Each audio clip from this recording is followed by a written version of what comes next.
Hey, what's up guys, Maltosier, we're back with some more Great Ace Attorney Chronicles. The first game, I think it's called Adventures. I don't know. But we're on the fifth chapter of the first game. And, hi you guys, it's Mal here. No, it's, hey, what's up guys, okay? I've practiced it for 2 years. Okay, also I waited until stream to do this. Let's see if you guys even hear it.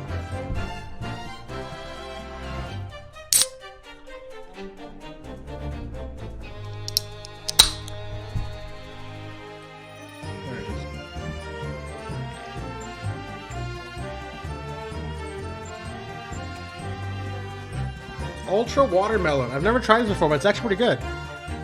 It's Monster Ultra Watermelon.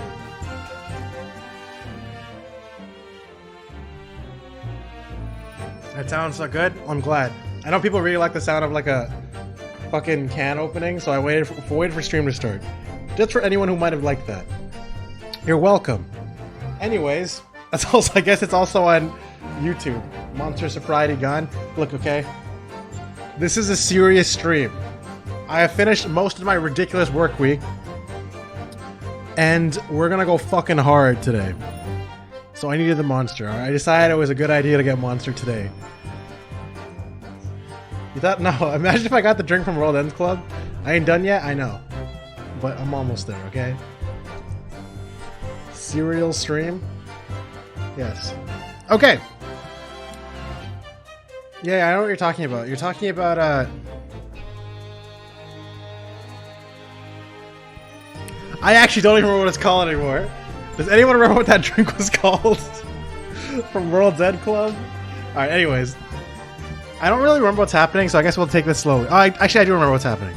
We proved, we're beating these guys' asses. That's what's happening. Oh, yeah, wait, there's one more thing. Yes, life energy drink. Also, there's one more thing I wanted to mention before I forgot.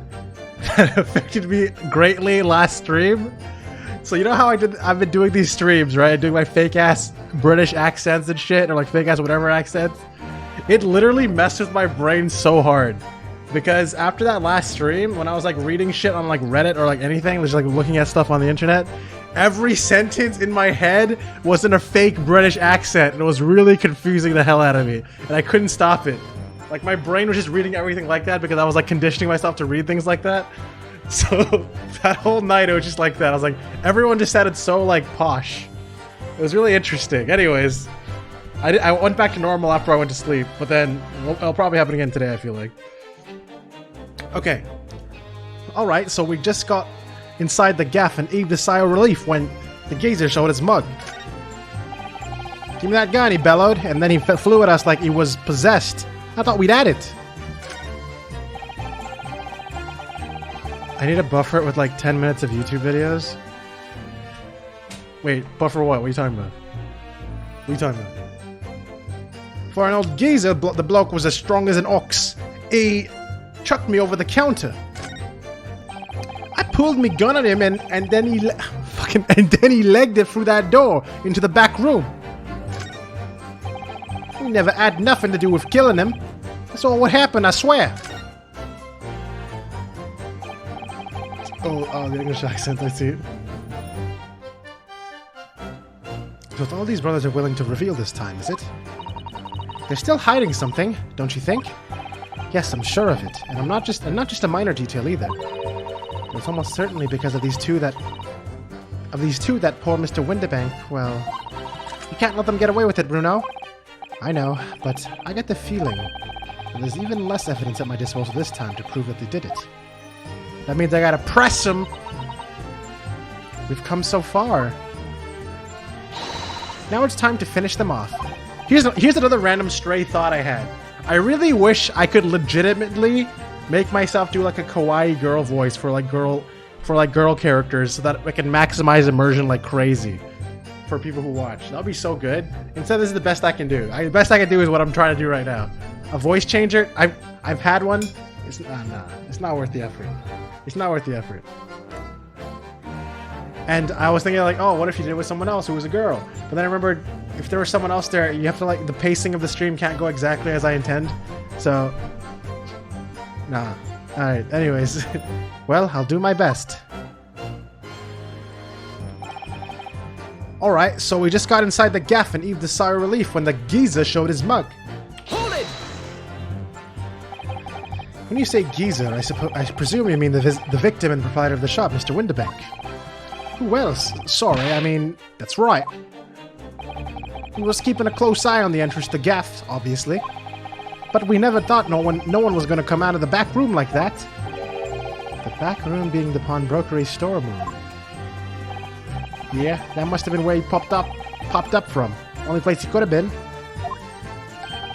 So it would seem the victim was already in the storeroom when these brothers entered the premises. Which means Ginny must have been in there at that point as well. I know what you're forgetting. We haven't had enough menu time in this series. That's my secret about this series. Because all of it is menu time. Because that's basically what we're doing when we read text all the time. That doesn't make sense, does it?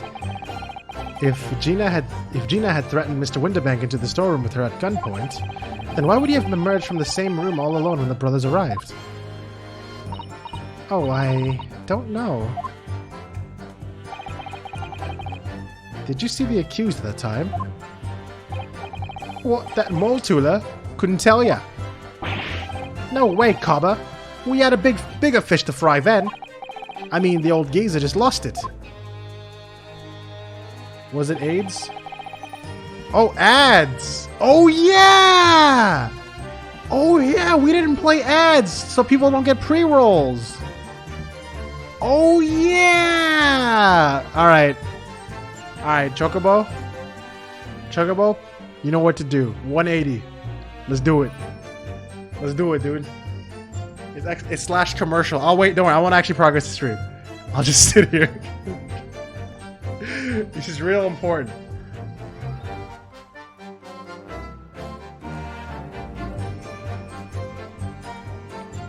You need to watch. We're not gonna do anything. We're just gonna sit here. I promise I'm not gonna progress the story while ads are playing. Alright, that's not what we do here.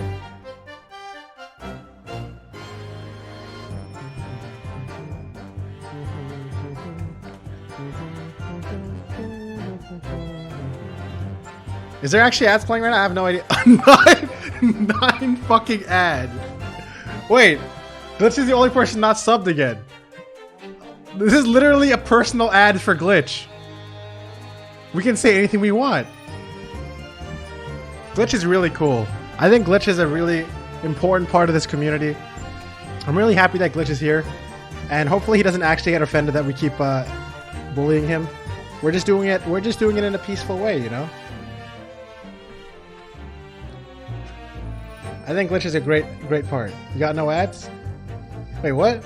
Oh shit, he heard us!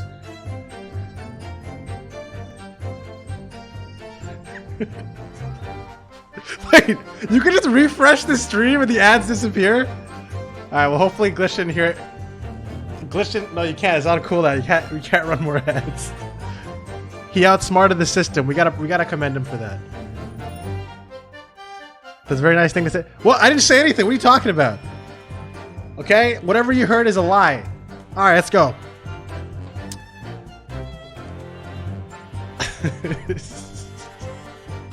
Give me that gun, he bellowed, and then he flew at us like he was possessed. I thought we had it.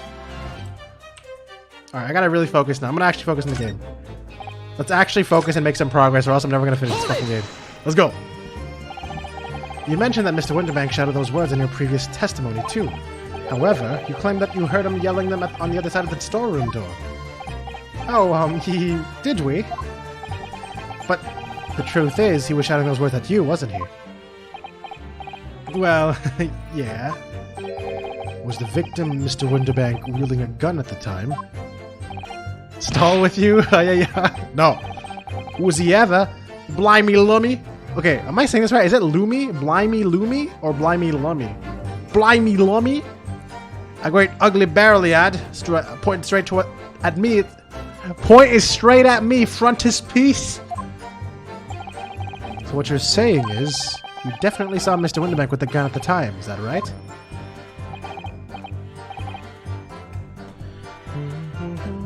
I don't know British English? Yeah, me neither. It is, Gov, it is. Spot on. Then all of a sudden he came at us, he did. It was bedlam. I didn't know who was going for who. You were clearly all going for each other. Like Nash said, we thought we'd had it. I mean... For an old geezer, the bloke was strong as an ox. He chucked me over the counter. Hold it! I actually do understand what's going on, and at least enough to know what's like enough to progress.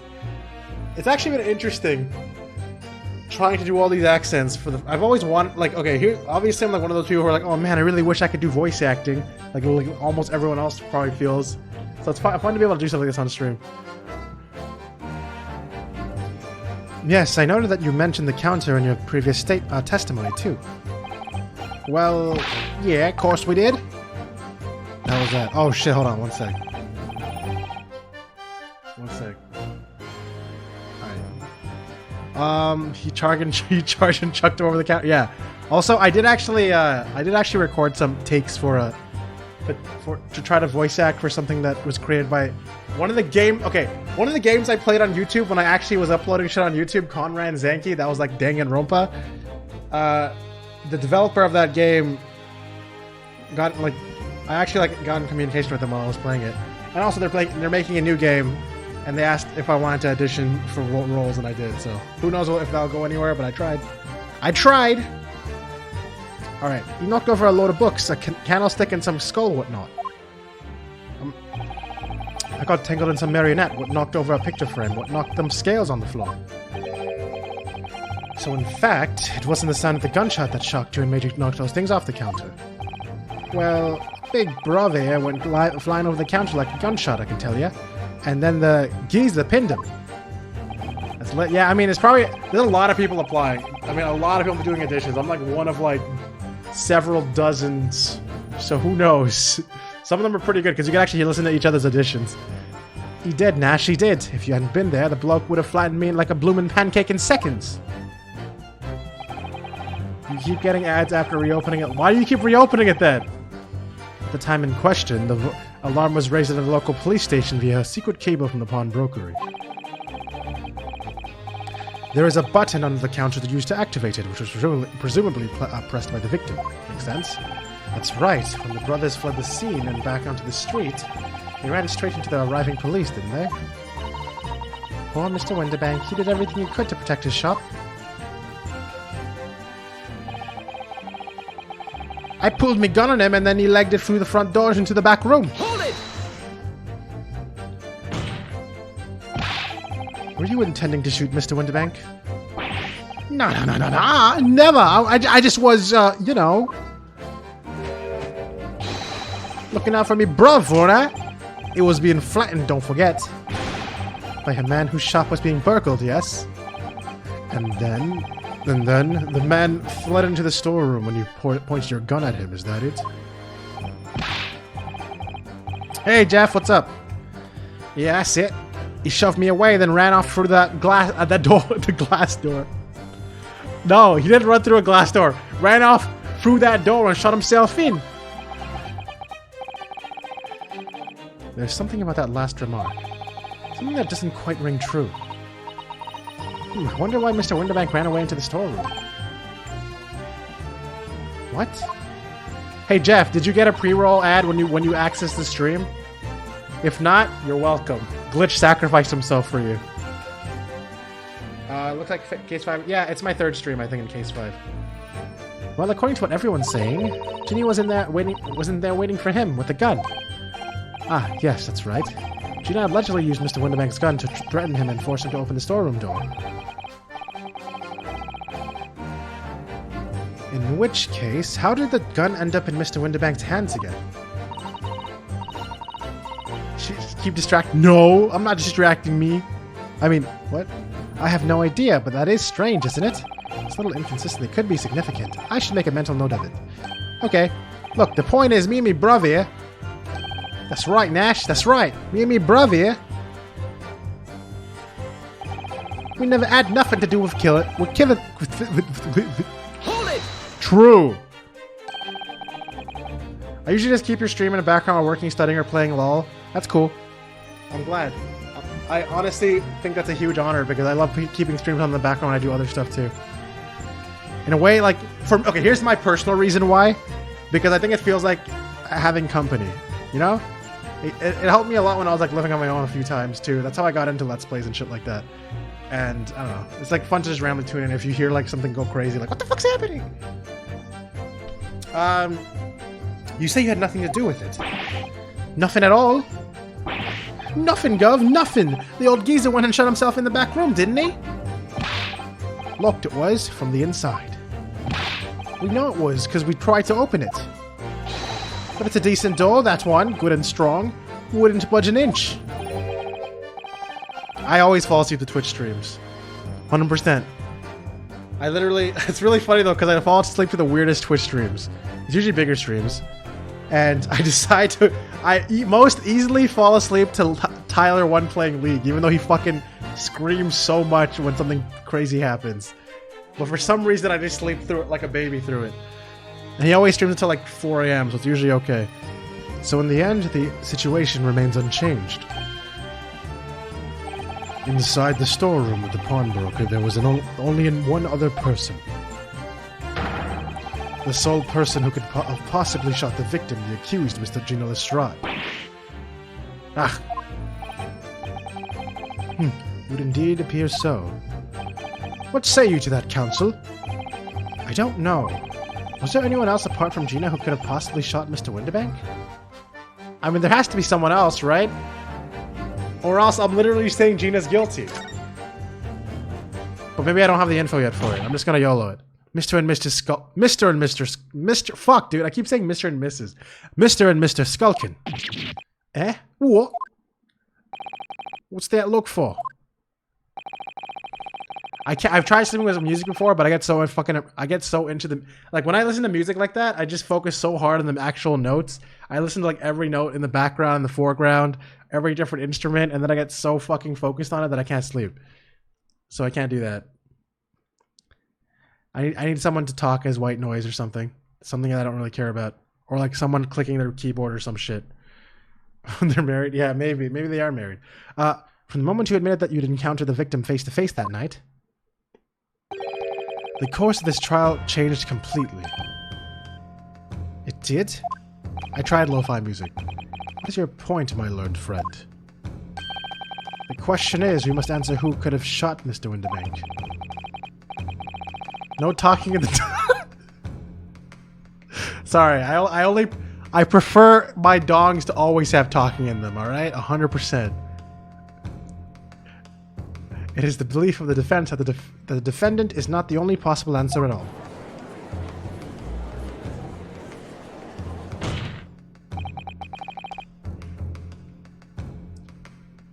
You have my attention. In that case, let us return to this plan of the premises. Oh, maybe Mr. Winterbank did the killing. Right, guys? Maybe my original theory was true. The victim was killed in the storeroom, which was locked from the inside. Those are the facts, so pray, what other possible answer to the question of who shot the man could there be? This could be a Nagito. Maybe he did a very elaborate suicide. That looked like someone murdered him.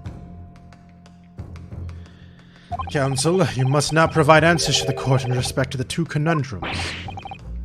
Two, my lord. Twice as many chances to be right, maybe. Indeed. Namely, from what location did the culprit shoot the victim? And furthermore, where was the victim at the time? Alright, so I do remember the cat door, guys. I remember the cat door appearing. Like between first and second, within that 30 minutes. I do remember that detail. And I feel like it's going to be useful for me right now. You're right, poor Chiaki. Man, Danganronpa was such a good time. I really enjoyed that fucking game series, man. I really miss it whenever I think about it. It's like, I know it's never, you can never like play it the first time ever again. Or experience it the first time ever again. Yeah, and also that's true, Taco. I can see that. Where was the victim at that time? Okay, I'm gonna say he was outside the door because of the cat door. Sorry, not the victim. I mean the shooter. Are you all right, Bruno? I'm not entirely sure, but there's one thing I am sure about. If I can prove that there's a credible new alternative to what happened, it would change Gina's prospects hugely.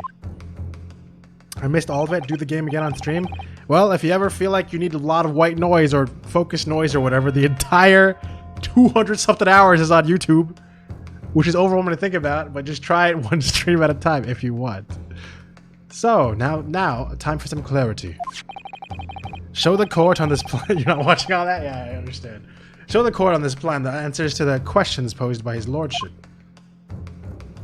If you believe someone else could have killed the victim, indicate from that where that person could have fired the gun. Basically, there's 4 games, and each game is as long as this game. So, they're all just as interesting as this game, though. So, I feel like, at least when I played it, it didn't feel long. Obviously, I was enjoying it very much. So, if you believe someone else could have killed the victim, indicate from. Okay, right here, right here. Take that! The defense believes that the culprit could have shot the victim from this location here. Wait, that sounded too generic. Oh fuck, that means it's wrong. Wait, or is it? And in answer to the second question, you don't think they're that long, Chocobo? I think I've already said this before. But look, I'll just say it again. Man, I am very, very distracted by chat today, aren't I? But whatever, fuck it. I just want to see it again with my own eyes.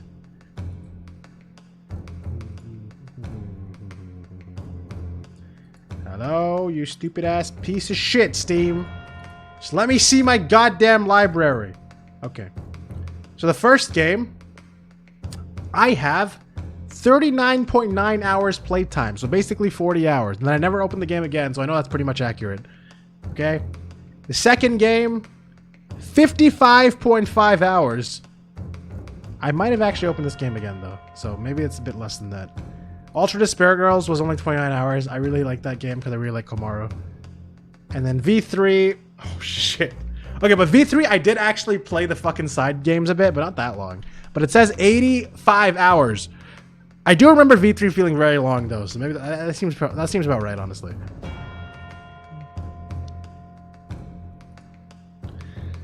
Assuming the culprit fired the location, we took I think 5 months to beat the entire series. I started in January, and then we finished in May, I'm pretty sure. When did I have time to sleep? I mean, I don't know, we just played it. We just played the games. Assuming the victim fired from the location indicated, where was the victim at the time? There? I fucked up, didn't I? There's no way I'm right. Bro, there's no fucking way I'm right, dude. Alright, whatever, anyways. Take that! Wait, the music stopped. Did it work? Why was his... Oh, I was right? I did it right? The culprit shot the victim from outside the storeroom. Continue. Mr. Winterbank died instantly from a balloon in his back. Good thing I'm so glad I noticed the cat door, man. Notice, looking at the scene of blood on the storeroom floor, it doesn't appear that the body was moved after death. And also, like, there's also the fire marks, which means it was like point blank, right? Which tells us that he was almost certainly shot while he was in the storeroom. However, the crucial point is, where was the shooter when the fatal bullet was fired? I definitely took longer for set 2 than 1. 1 was like 30 hours.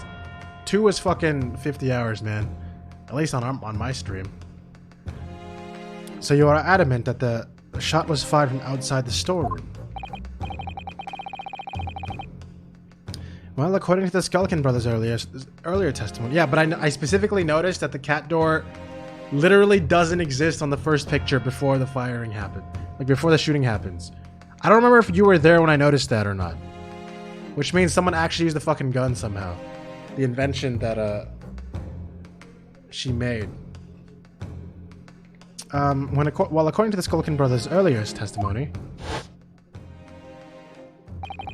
I pulled my gun on him and then he legged it through that front door into the back room. If Mr. Winterbank ran away through the door, we have to assume that the door was open at the time. Ah. It was at precisely that moment when the victim was fleeing for his life. But these brothers had the perfect opportunity to shoot the man in the back once he was inside the storeroom. Ah! Exclamation mark! Time to think of it. Do you believe that what the prosecutor said at the start of this trial? I mean, do you remember? What the fuck? When I say believe. Moving on to the findings of the Scotland Yard's coroner, his report states that the bullet entered the body on a rising diagonal trajectory. Remember. It means the victim was likely shot by someone significantly shorter in height than himself. Oh, you mean like this idiot on the crate? Poor man, shot while he was running as fast as he could to safety. Of course. He would have been leaning forward as he was running away. Oh, okay. So even if the bullet was fired horizontally, it would still have entered his body in an upward trajectory. True! So the culprit isn't necessarily someone shorter than Mr. Winterbank. Objection! Okay, that's also another thing that's possible, I guess. That does open up the possibilities. I'm sure my learned friend can't have forgotten. Dude, I've seen him run. That man has perfect form. That man has some perfect ass form, man. The storeroom door was found closed and locked from the inside. You claim the victim was shot as he fled into the room. Do you also claim his corpse was dexterous enough to turn the key in the lock? No, shut up! It's the cat door! Shut up, Ryunosuke! Stop losing faith! He escaped through the cat door? Yes. What if someone else locked the door? Yes! There's someone else who could have locked the storeroom door. Is that so? Very well then, counsel. Present your hypothesis to the court. In the scenario just described, the defense's assertion is that the victim was shot from outside the storeroom. In which case, who shut and locked the storeroom door from the inside? Probably her, right? Like, she probably... Maybe she did it because she was scared of the shooters or something? Man, I don't fucking know what's happening, bro. But who else could have done it? Actually... I don't know. Okay, this is the one that makes the most sense. I mean, they could have also used the cat door to lock the door. But, like, I think I'm jumping too far ahead there, so... I'm just gonna do this and take the penalty if I need to. Take that! Obviously, the person who locked the door was the only other person inside the storeroom at the time. Obviously! Yeah! Duh! The defendant, Mr. Gino Lestrade. Objection! That's absurd! Damn, yeah, he took a hit! You're suggesting that the accused deliberately engineered the sealed room. For what possible reason? Such actions only serve to tighten the noose around her neck. I'm inclined to agree, I must say. Well, counsel?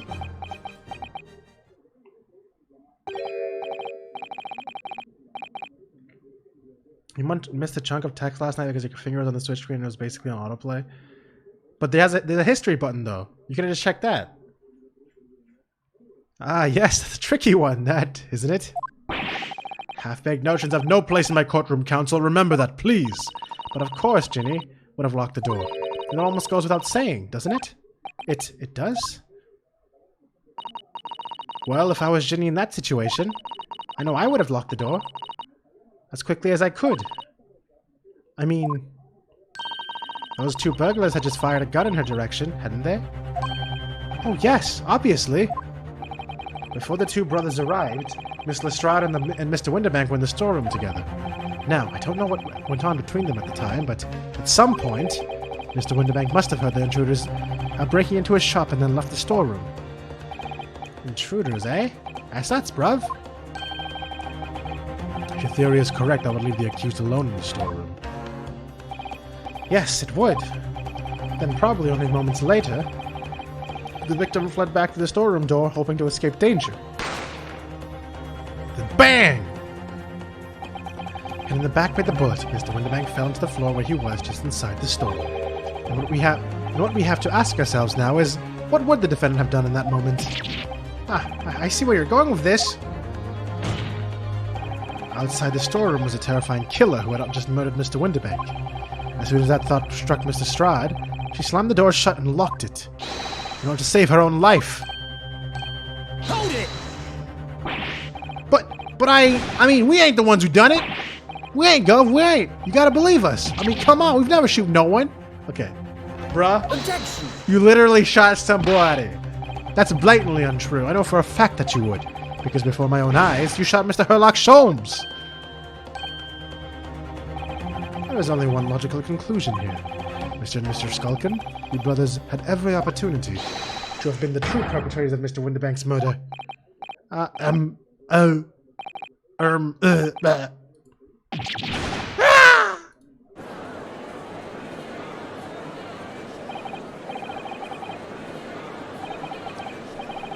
You mean to say it wasn't a pickpocket who shot the pawnbroker after all? I should have known it was those three brothers. Three brothers! They look as shady as the Death Forest. It was amazing, Runo. All the members of the jury seem to be firmly on your side now. I know, first time ever, and probably the last. I like how those were highlighted. Well, I think you've done it. I'm sure they'll have to give a verdict of not. An admirable effort, my learned friend. What's this now? He's laughing? You find the situation amusing, Lord Van Zieks. I myself find the defense's argument most persuasive. Oh, here he goes. Throw it into the gallery. I dare say. Such chicanery is the bread and butter of the street performers in your provincial eastern nation. But such blatantly malicious conjuring tricks amount to nothing more than inexcusable pettifoggery here. True, dude. I understood all those words 100%, dude. 100%. What? True. The hypothesis you put forward so ostensibly credibly cannot and will not stand. Because, you see, it contains a fatal flaw. A fatal flaw? Do you mean to tell me you're unaware of your logic's failing? Oh, that we couldn't shoot through the door? Yeah, I'm ready.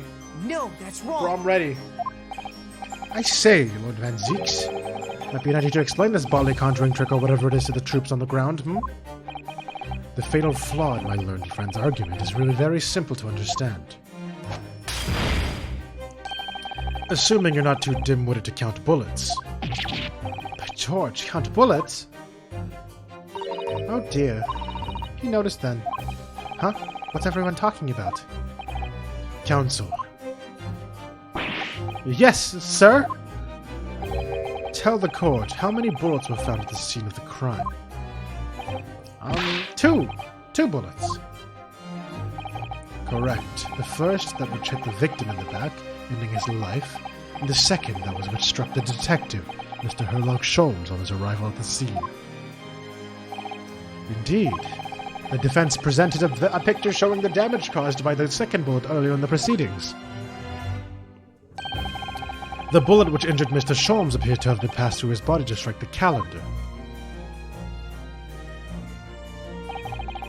Your lordship's understanding is correct. Furthermore, we know that there are 2 firearms involved in the incident. The revolver belonging to the victim, Mr. Windibanks, and the Skulkin brothers' revolver. The evidence shows that a single bullet was fired from each gun. Yes, indeed it does. A single bullet from each. Now then, my learned friend. You yourself told the court only moments ago that these 2 brothers shot Mr. Herlock Sholmes right before your eyes. Yes, I did. Oh my goodness, I think you'll find that if the single bullet that was fired from the brothers gun hit Mr. Sholmes, it means Windibank not shot by the same gun. Stop. Only 1 bullet. Stop. Oh, I see what they're going with this now. So they're gonna be like, how did that gun be used for that? Okay. I see where you're going with that. But you forgot. They could have used both guns and then planted in the fucking hand with the cat door, bitch. I don't know. Exactly. Yes, this Nipponese street performer presented an ostensibly credible argument. However, it was never anything more than a diversionary trick with no hope of standing up to scrutiny. I mean, I guess it depends on the law. But like, if they could open the fucking door, open the cat door, could they just like reach around and go like, yeah, just lock the door or whatever? Hold up.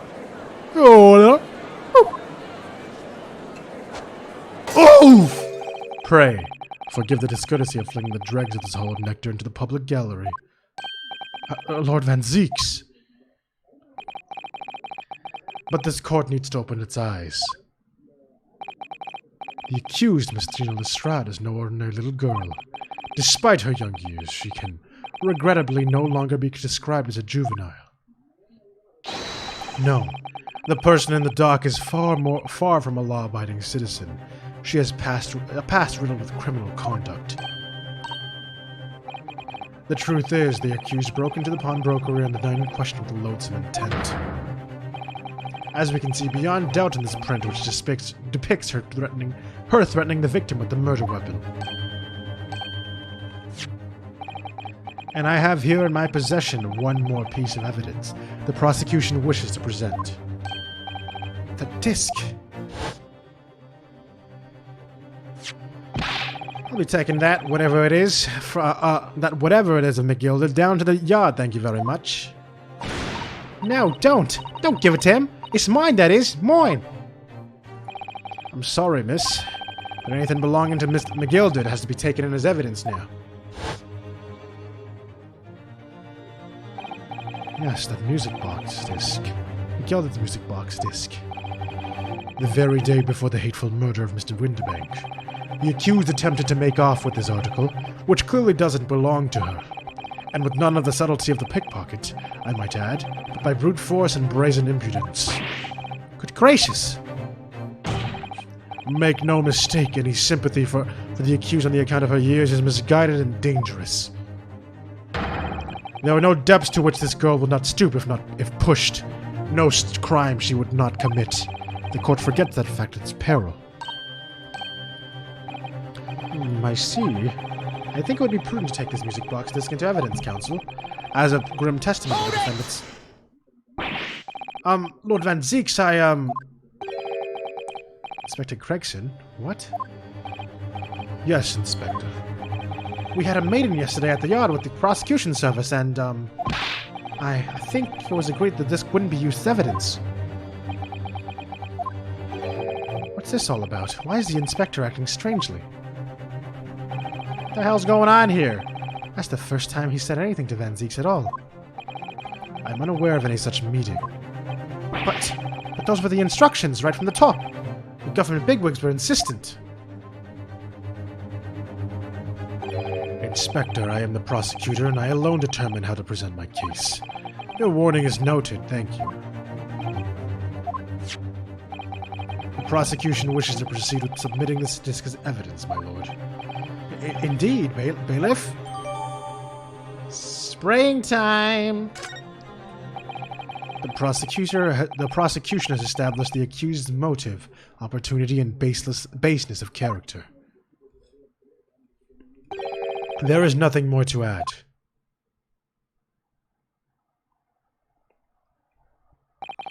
Ladies and gentlemen of the jury, I await your informed decisions and rest my case.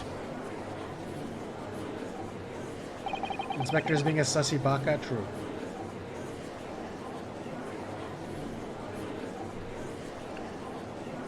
I don't believe it. I had the jury on my side for once, and for all of 5 minutes. Oh dear, it wasn't even for 5 minutes, Runo. My lord! I wonder if I might say something at this point.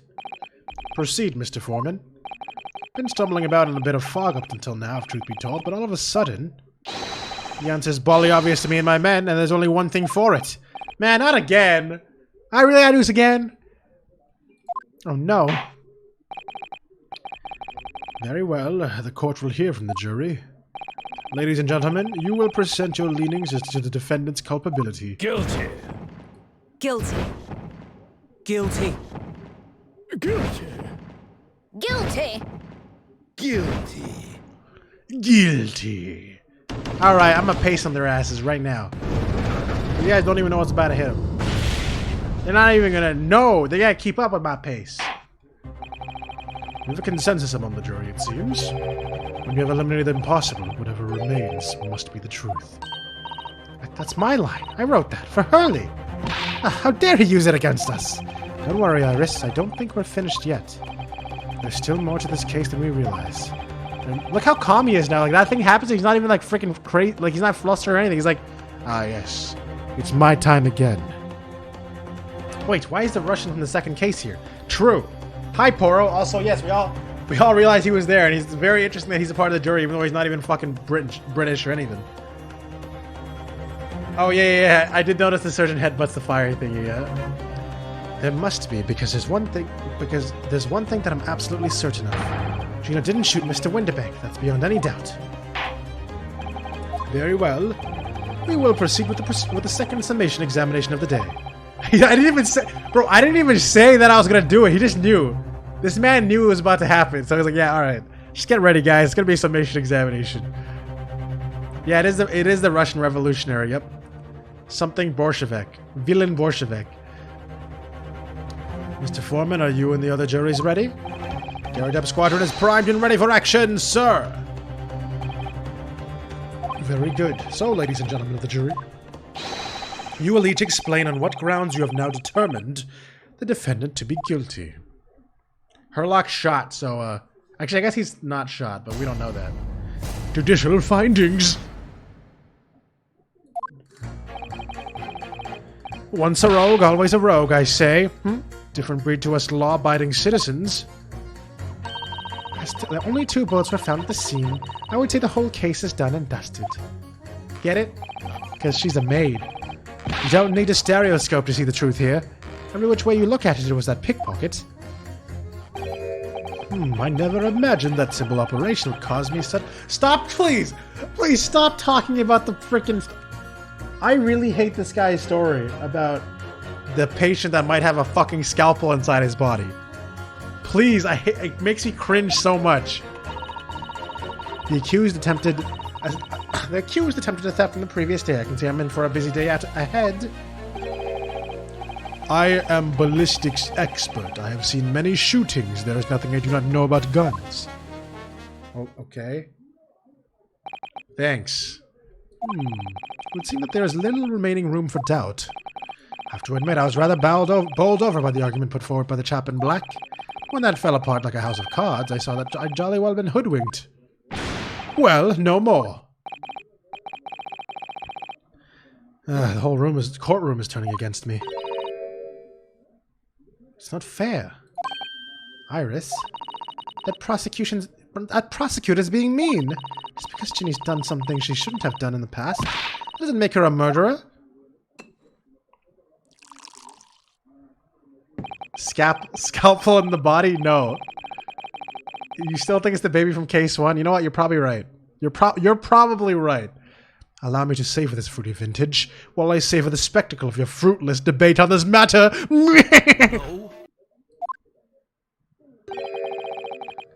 Here's to the truth coming out.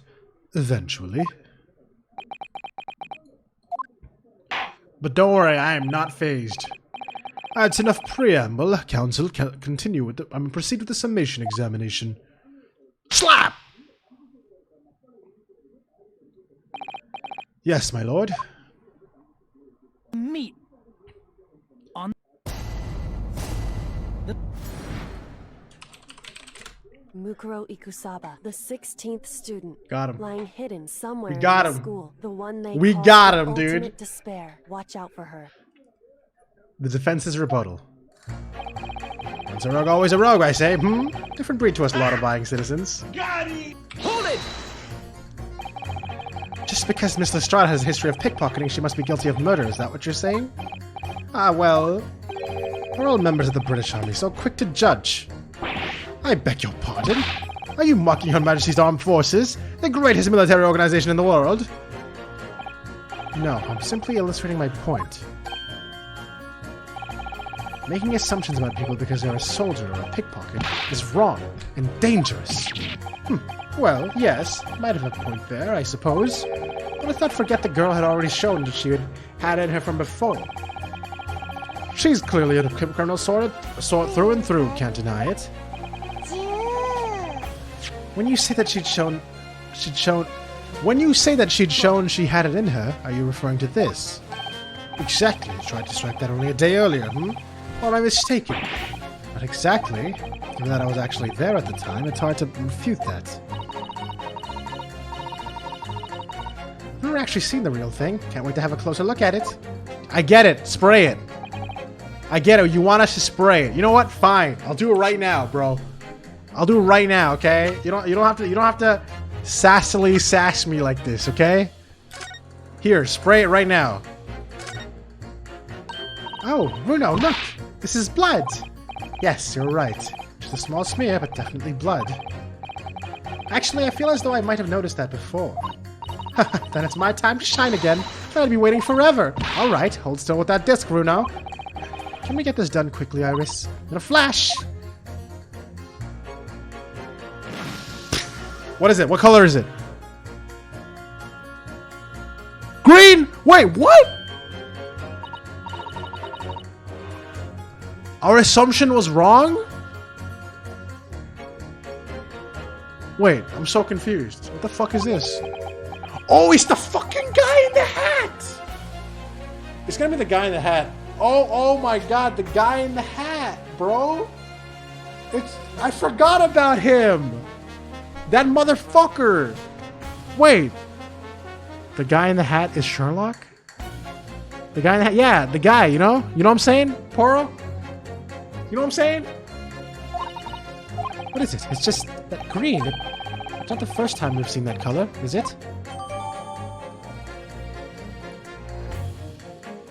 Yeah, Eggert! Eggert Benedict! His stupid ass name! The guy on the bone? Bro, that's Gachi based shit right there, dude.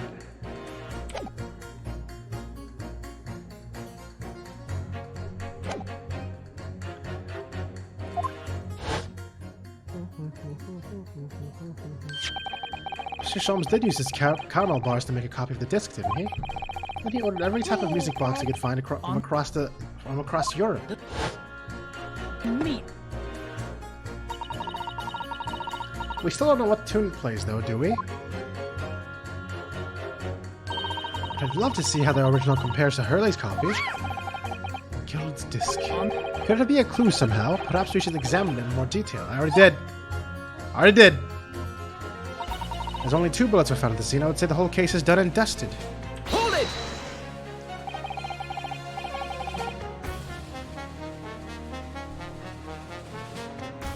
The number of bullets has you convinced? Only 2 bullets were fired. The 2 guns that fired them seem to have been examined by the police. When the parlor maid asked me how many I had went for dinner, I always thought to count the table settings. Well, that's logical, I suppose. Although... Yes? Sometimes after dining, crockery does go missing. 1 or 2 guests rather like the fine china. Does your employer dine with thieves? No, so I suppose... if there was another bullet somewhere, of which we were unaware, I'd have to reconsider my position. A 3rd bullet somewhere on the scene. Could that be possible? I can't prove this shit right now, bro. But I'm gonna pretend I can. What? Allow me to show you them the 3rd bullet? Okay. I shouldn't have pressed that. I shouldn't have pressed that. This was a mistake. This is not... I thought it was gonna stop me, but it didn't. I'm assuming there's a 3rd bullet still lodged in Herlock Sholmes or some shit. And that the bullet that we found on the scene isn't actually the one that Herlock was shot by. Obviously, that would make the most sense because that blood stain there is fucking Eggert's blood stain. But I don't think it's at the scene, bro. I think I may have fucked up by doing this. Or maybe you'll... Take that! I don't suppose this would pass as the 3rd bullet. It passes for a bullet as much as you pass for a lawyer, my learned friend. Oh, so very well? Coming from you, I'm going to take that as meaning not much. In no way does it resemble a bullet. That helps your understanding of my last remark. Ah! Counsel, at the very least, I would expect the evidence you present to be of the correct form. It's been a long day. Let's actually try to find this 3rd bullet before we attempt that again, Runa. True, dude. Let me just telescope to see the truth here. And which way you look at it, that was a pickpocket. It was that pickpocket. Hold it!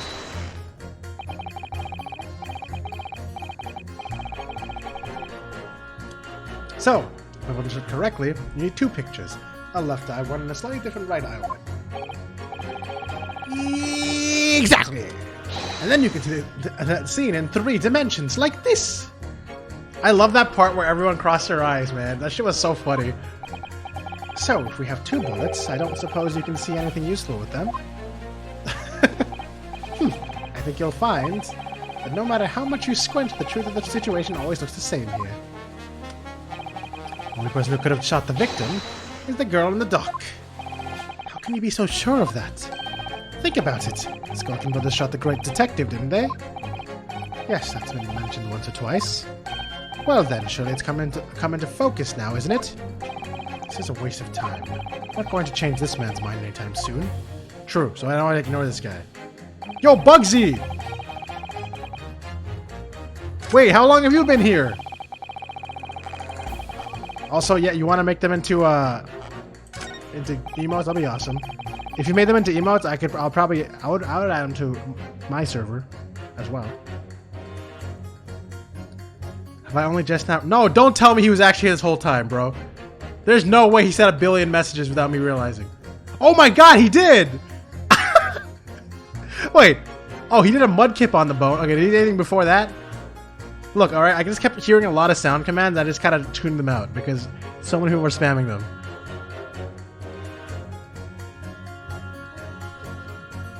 But hey, Bugsy, how's it going? He was there before the mudkip thing! I'm scrolling. Ah, hello there. I'm sorry, Bugsy. I actually missed this message. I'm so sorry. I think I was focusing on the game during this part. Sorry, man. I hope you didn't feel unwelcome. I feel very bad about that. Look, guys, I'm sorry. Okay, I said I'm sorry. There's nothing else I can do right now.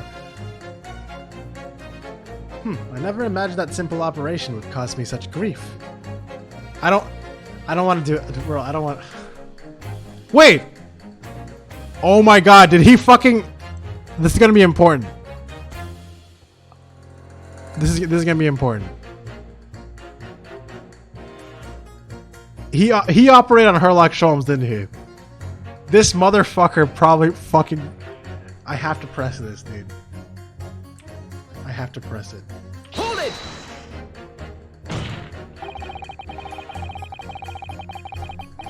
Would you please stop muttering about things that have nothing to do with this trial, sir?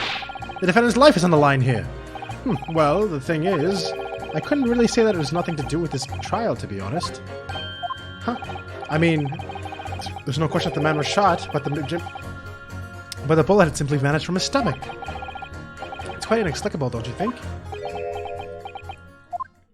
I almost don't want to ask, but this surgery you've been muttering about all this time, you were operating on... What was the fellow's name now? Herlich? No, Herlock? No, Hairlock. Herlock Sholmes, by any chance? Yes, good lord! It was that Hairlock fellow! What? Do I call that, by the way? You're the surgeon that operated on Mr. Sholmes? That's right. Using the very latest anesthesia techniques, I might add. It was fairly major up, I can tell you. It was mud on the kip? Right. Sorry. I misread it. This is crazy! Let me see. The fellow was brought in not long after midnight, if I remember correctly. They said he'd been shot by some criminal or other, so I opened him up like a shot. But the funny thing is, I've went over his insides with a fine-tooth comb and couldn't find the bullet anywhere. I'm afraid I had to throw up my hands like this. As you can tell, as I'm currently doing, and stitch the fellow back up. I hate to state the obvious, but... Yes? Surely that's because the bullet is still at the scene of the shooting. This counsel for the defense is correct.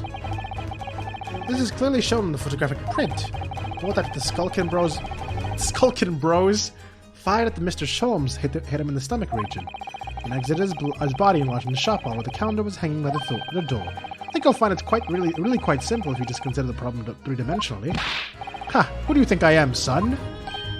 Well, juror number 4 is about the best I can do. As soon as I saw the wound to the man's stomach, I flipped him over. Like a pancake? Are you saying that you checked his back? Of course I did, and there wasn't a trace of injury. No sign that the bullet had left the body at all. What? That's the point. The only logical conclusion was that the bullet was still somewhere in the man's innards. Which is exactly why I said about slicing him up. And I'm still none the wiser even now. How many times do I have to say it? Can somebody please explain how it happened? Can somebody please solve the mystery?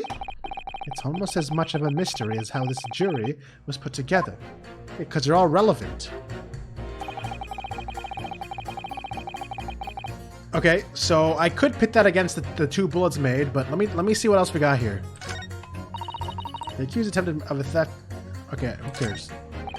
I am ballistics expert. I have seen many shootings. There's nothing I do not know about guns. Okay, this guy seems like he might know something about guns. Let's check it out. Hold it! I thought you were just a tourist. Don't say it again. Look at. I love this. I love watching the mouse look through the damn book. Look at this shit. Look, I can do it with them.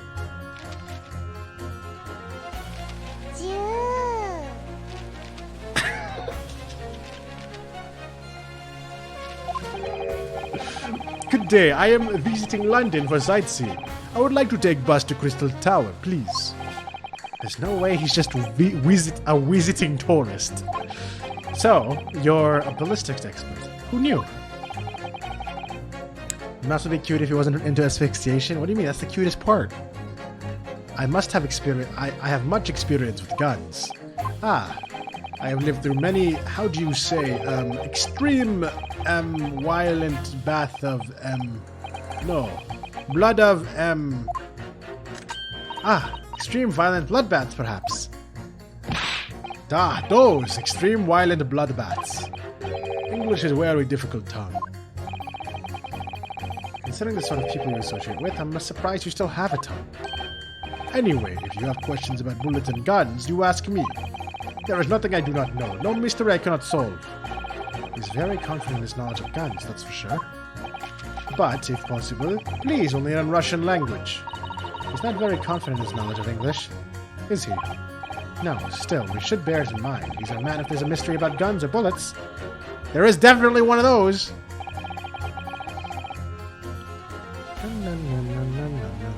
Van Zeek's managed to convince everyone. When you have eliminated the impossible, he said, but he hasn't. If we're going to fight back, we need more material, and we have to fight back. And we have to fight back. We have to turn this trial around again. Once a rogue, always a rogue.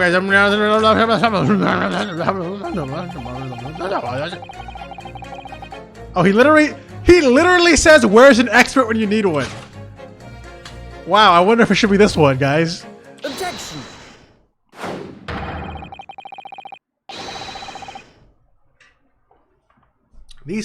Those 2 statements clearly contradict the idea that all I do is pit jurors against each other. Did he really say that? Those 2 statements clearly contradict the idea that all I do is pit jurors against each other. Ooh, a ballistics expert. Thanks. Thank you for that amazing wording, Ryunosuke. Pitting. P-I-T-T. Meat. You really had to say meat while he started pacing, huh? Meat.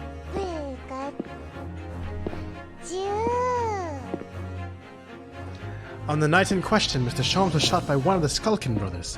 Pacing time! But since there was no sign of an exit wound on his back, it was assumed the bullet didn't pass through him. However, no bullet was found lodged in Mr. Sholmes' body either. Furthermore... Thank you for the 6 bits of pacing bits, man! A bullet was found lodged in the wall of the shop where Mr. Sholmes was shot. Juror number 6. Hello, my name is Willin. Pleased to meet you. This apparent contradiction in the facts is so clearly troubling juror number 4. Are you able to explain the mystery? I have seen very similar situation in Motherland. It was night, there was blizzard. I was running away. I really like this song. It was night, there was blizzard. I was running away along mountain road in freezing cold. Golly. Golly! The snow was piling high on both sides of the road. It was very narrow and dangerous. My pursuers had hunting rifles and they were on dog sleds. Mental note, don't ask too many questions. I was shot from behind and I fell down in snow. And this situation was very, very similar to what I hear today from Doctor. I could not find bullets in my body. And no sign of, how do you say, exit wound. Then where did the bullet go? Bullet never hit me. Well, if it never hit you, then why did you fall down? Bullet hit frozen wall of ice very close to my side. What? One small piece, very sharp, broke away from a lump of ice and pierced my body. It made deep wound that looks just like bullet wound. Oh, so we shot the... Wait, what? Wait, what? So they shot like the wall or something and the wall lodged into Herlock? Good gracious! Of course, piece of ice quickly melted inside me, and that is solution to mystery of disappearing bullet. Okay, I can see where he's going with that, but I don't know how to apply it to this. What could he have possibly hit that, like, disappeared in Herlock?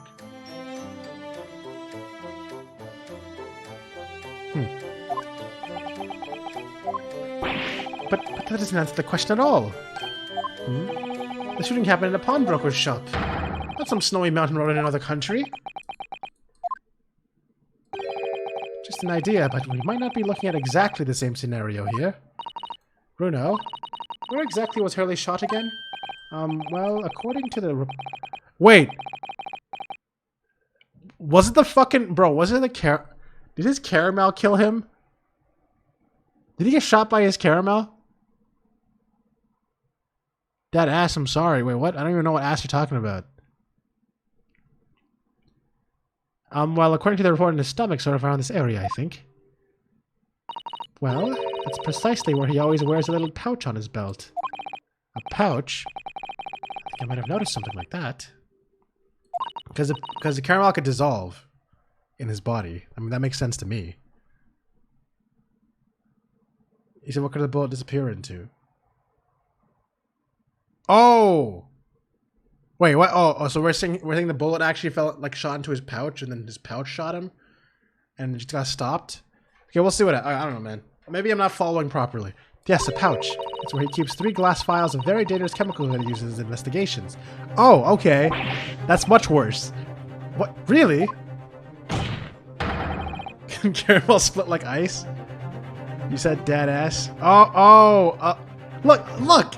Look, okay? It's hard to remember what statement you're responding to unless you actually make it more obvious in your message, okay? You could have said, oh, maybe that bullet disappeared into dead ass instead of just saying dead ass out of nowhere, okay?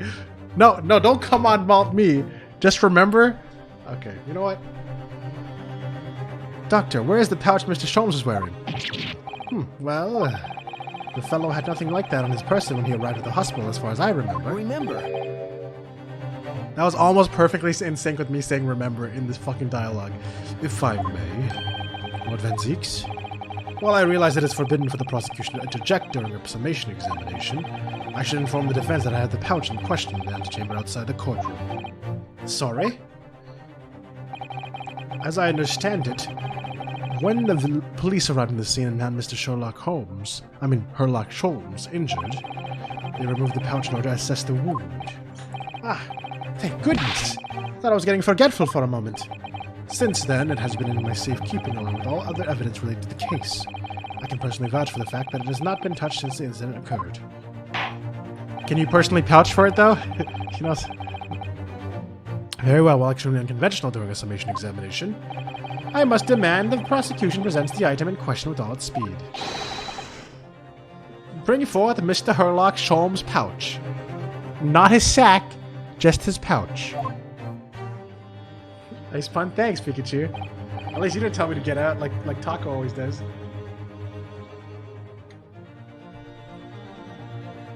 I see. This is the pouch worn by Mr. Sholmes on the night in question, is it? Look at that! One of the files is broken and the leather around it is scorched black. It's almost as if the file exploded. Exploded? Dude's not even a dead yet, but he's sure as hell acting like one. You know what they say, fake it till you make it. So, that night, the bullet from the skeleton with his gun struck Mr. Sholmes' pouch. And it was the glass vial exploding that caused the fellow's injury. This bullet did not penetrate the victim, it was deflected into a wall of shop.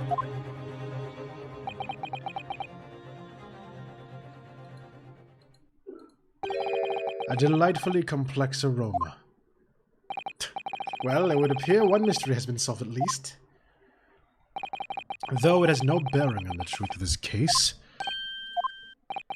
The bungling and burgling brothers shot the detective and the accused shot the pawnbroker. The pertinent facts of this case remain unaltered. But at least the mystery's solved. I can sleep easy tonight. Thank you, young man. Thank you very much. Glad I could help. Due to its bearing on the conundrum just solved, the court will sequester this coffee.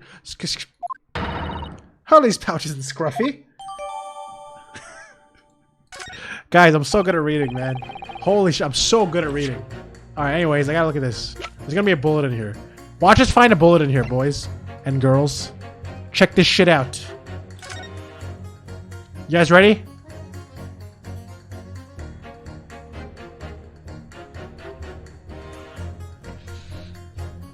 Hey! Hey! No, turn the camera, bro. I saw it already. Squashed really badly just here. Oh, the strap is broken. Look, this must be where the bullet hit. Let me see. There it is. There it is. Bullet number 5. Thank you very much for playing my game. So long, Bowser. So long, Bowser. What the? Iris, look. Behind where the broken file was, do you see it? That's Culkin Brothers' bullet. What a stroke of luck that it hit this pouch. This is an amazing discovery. What this means is there were 3 bullets fired at the window banks that night. Found exactly what the juror was talking about. The 3rd bullet. It's time to press that juror again, I think. Wait, who was a bitch about the bullet? Was it Mr.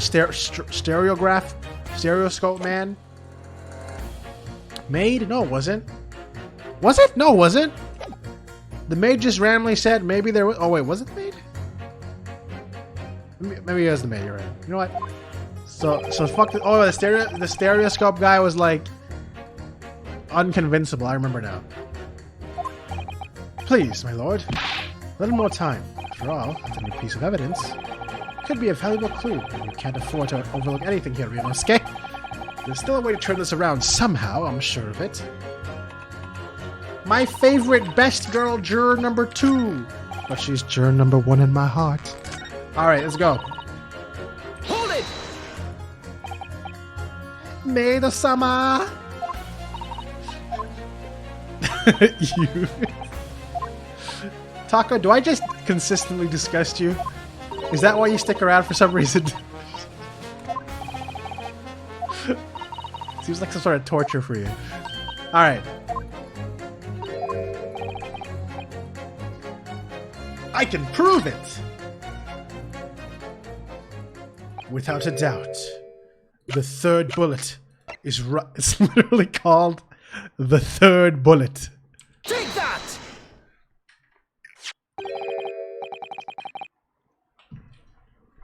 Here it is, idiot. We just discovered it just now. Yes! On the night in question, Winterbank's pawnbrokery, another bullet was fired. Hold it! Wait, what? You're not allowed to say that! You're the prosecution! What is this new trickery, you Nipponese conjurer? Where'd you find that bullet? Wait, this guy's a dumb he had the pouch the entire time and never noticed a fucking bullet lodged in it. And this guy is a master investigator, man. That's how you know this guy is so competent at his job. He's so good, dude.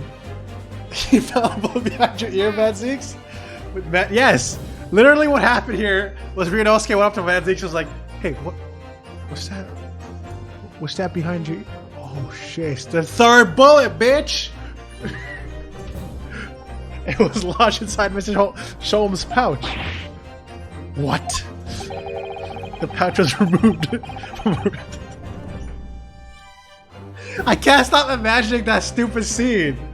He literally, like, imagine him just pacing around him and just pulls out from behind his ear, and then he responds with, and then Van Zeeks responds with, "Hold it! What is this new trickery, you Nipponese conjurer?" It's not even that funny, but it is.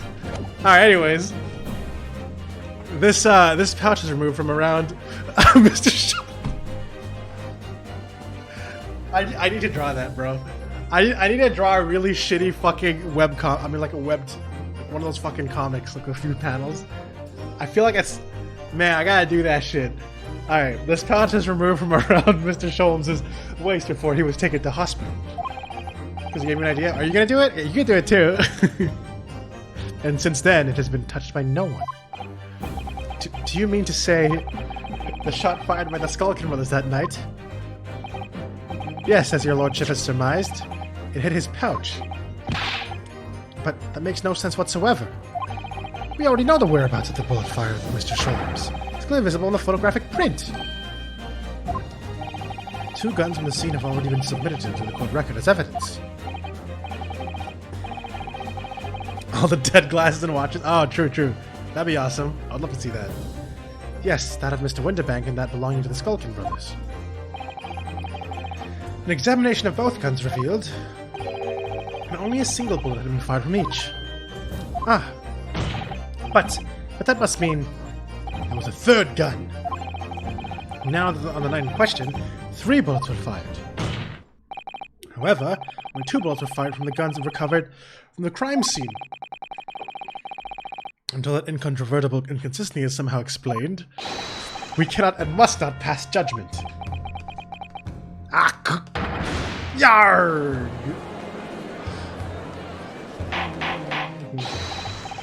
Those 4 watches.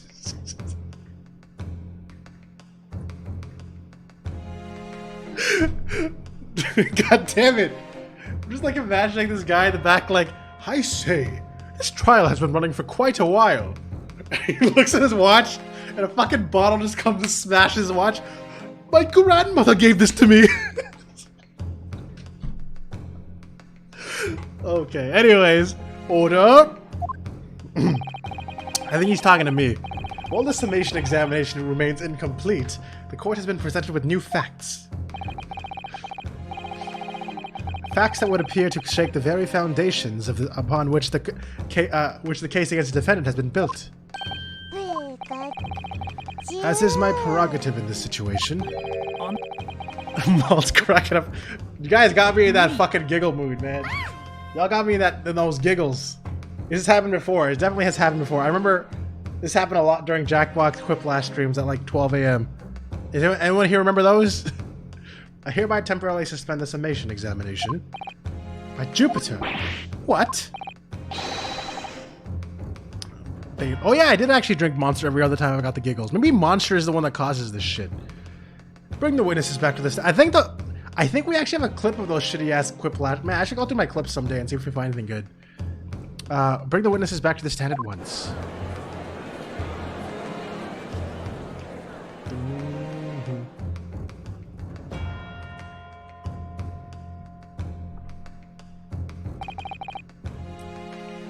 Witnesses? Governor? Were you listening to the proceedings while the defense carried out the summation examination? Oh, nice gamble, bro. Oh, you know, there's actually vodka in there. We was, Governor, we was. You guys literally saw me open the can, though. Perhaps we can dispense with the tedious preamble. Simply answer this one question.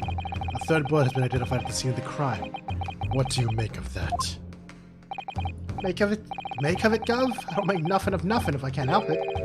Is it one of yours? Gerblimey, Gov, Gerblimey, not a chance. In that case, did you have an accomplice? What? What? Never. The Skulkin brothers work alone. Just the 2 of us. Just the 2 of us? That's her trademark.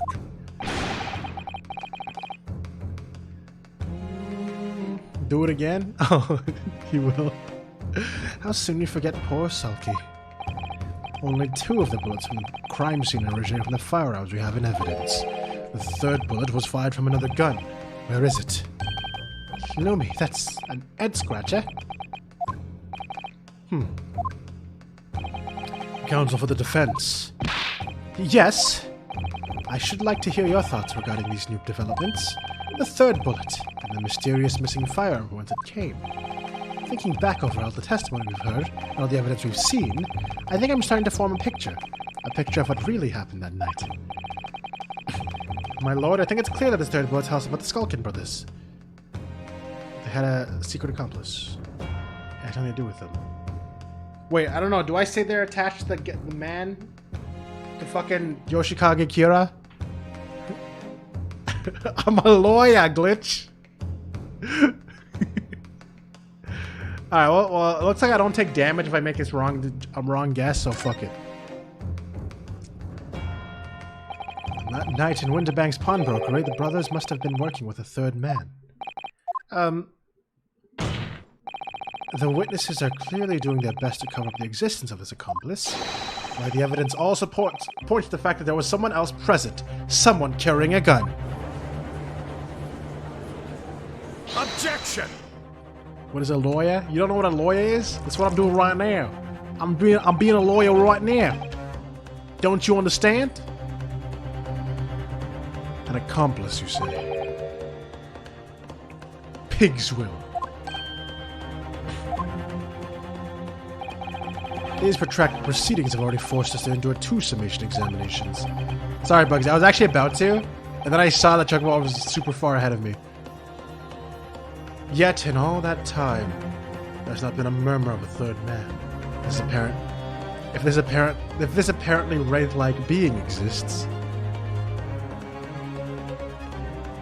you are being a savage? Wait, who? What's happening? Am I missing something here?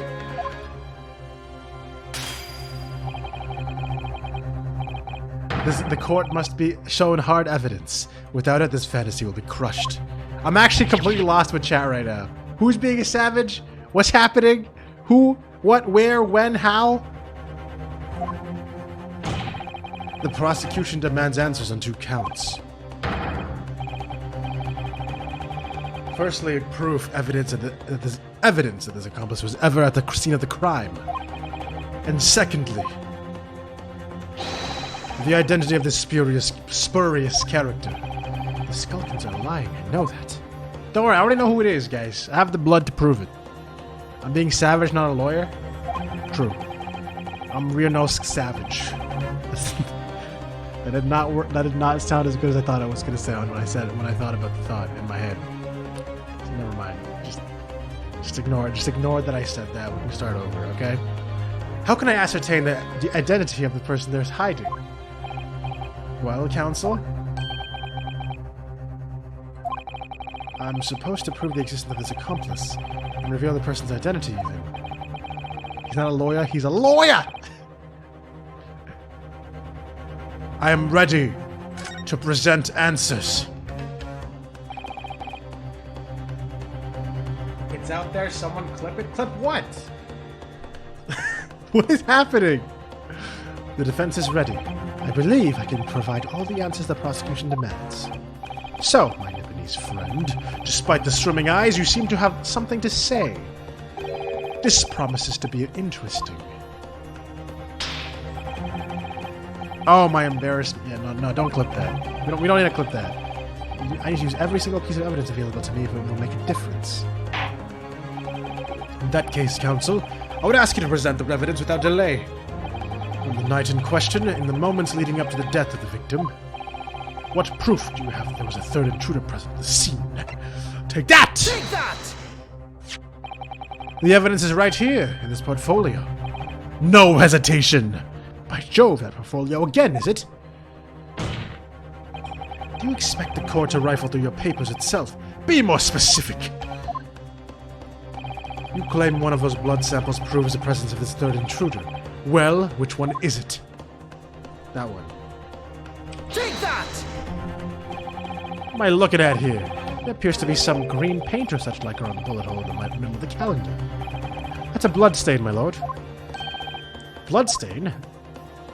You idiot. Blood is not green. Really? He basically just said that. He basically just said that. Green blood. Curious, even for you. It's the court to understand that the intruder was some unhuman creature. Man, how could you seriously say that, Van Zeeks? With a serious-ass, edgy-ass expression. How could you really ask me this question right now? Let me finish my sentence. Why are you being a sassy piece of shit? You stupid idiot. Why don't you throw your damn wine into the damn gallery again? It's Something developed by Mr. Herlock Sholmes. By the great detective? New invention, stop. Not it appeared in story, stop. It's this, you see. It doesn't have a name yet, though. Call it Luminol. Bro, call it Luminol. Zeke's no longer his daddy. He's just kind of dumb. Yeah, he really is. He's really fallen from grace. This fogger spray. This fogger sprays a chemical that reacts with the different elements in people's blood to change its color. Different elements of people's blood.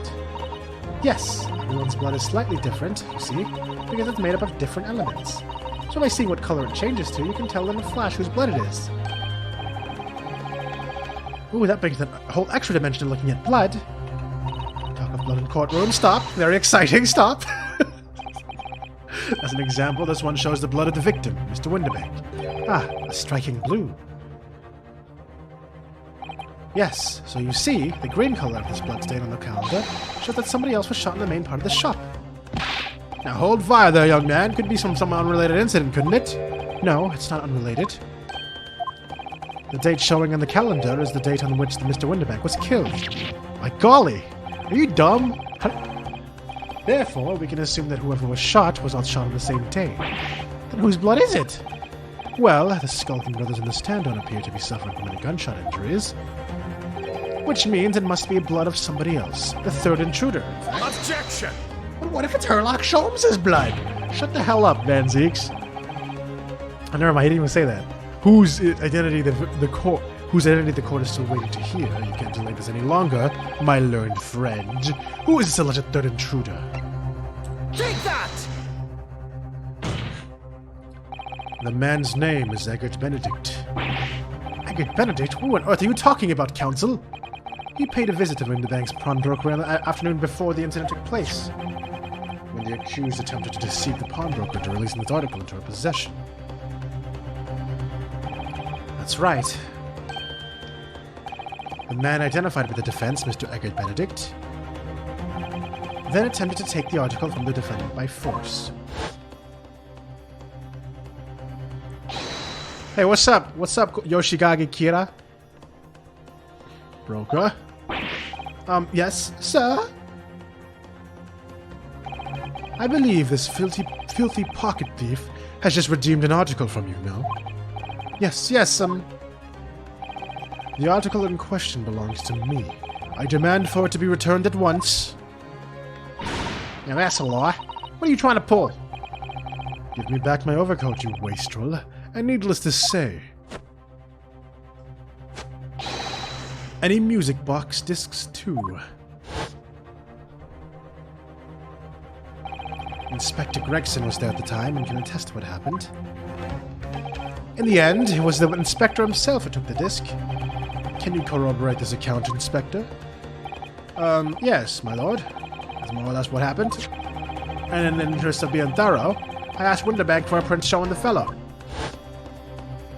Oh, hey. Taken from one red-handed recorder, Gibbonsies.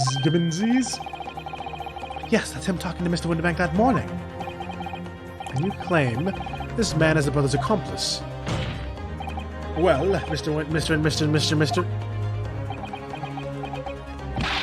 Never seen the geezer before in my life. In my life, Gav, in my life. I've never seen him. Well, somewhat unsurprisingly, it appears our witnesses disagree with the assertion. I'm sure your lordship recalls my learned Nibbley's friend's actual assertion, which was that he could prove the identity of the alleged accomplice. Yes, with the disc. Yes, and I can. Then show us the evidence. I agree. We must see proof that the clean-cut gentleman in the photograph is the filthy criminal you say he is. This is it. This is the last piece of evidence. I've had a feeling that something must have been missing in this trial from the very start, but now I'm going to drag it kicking and screaming into the courtroom.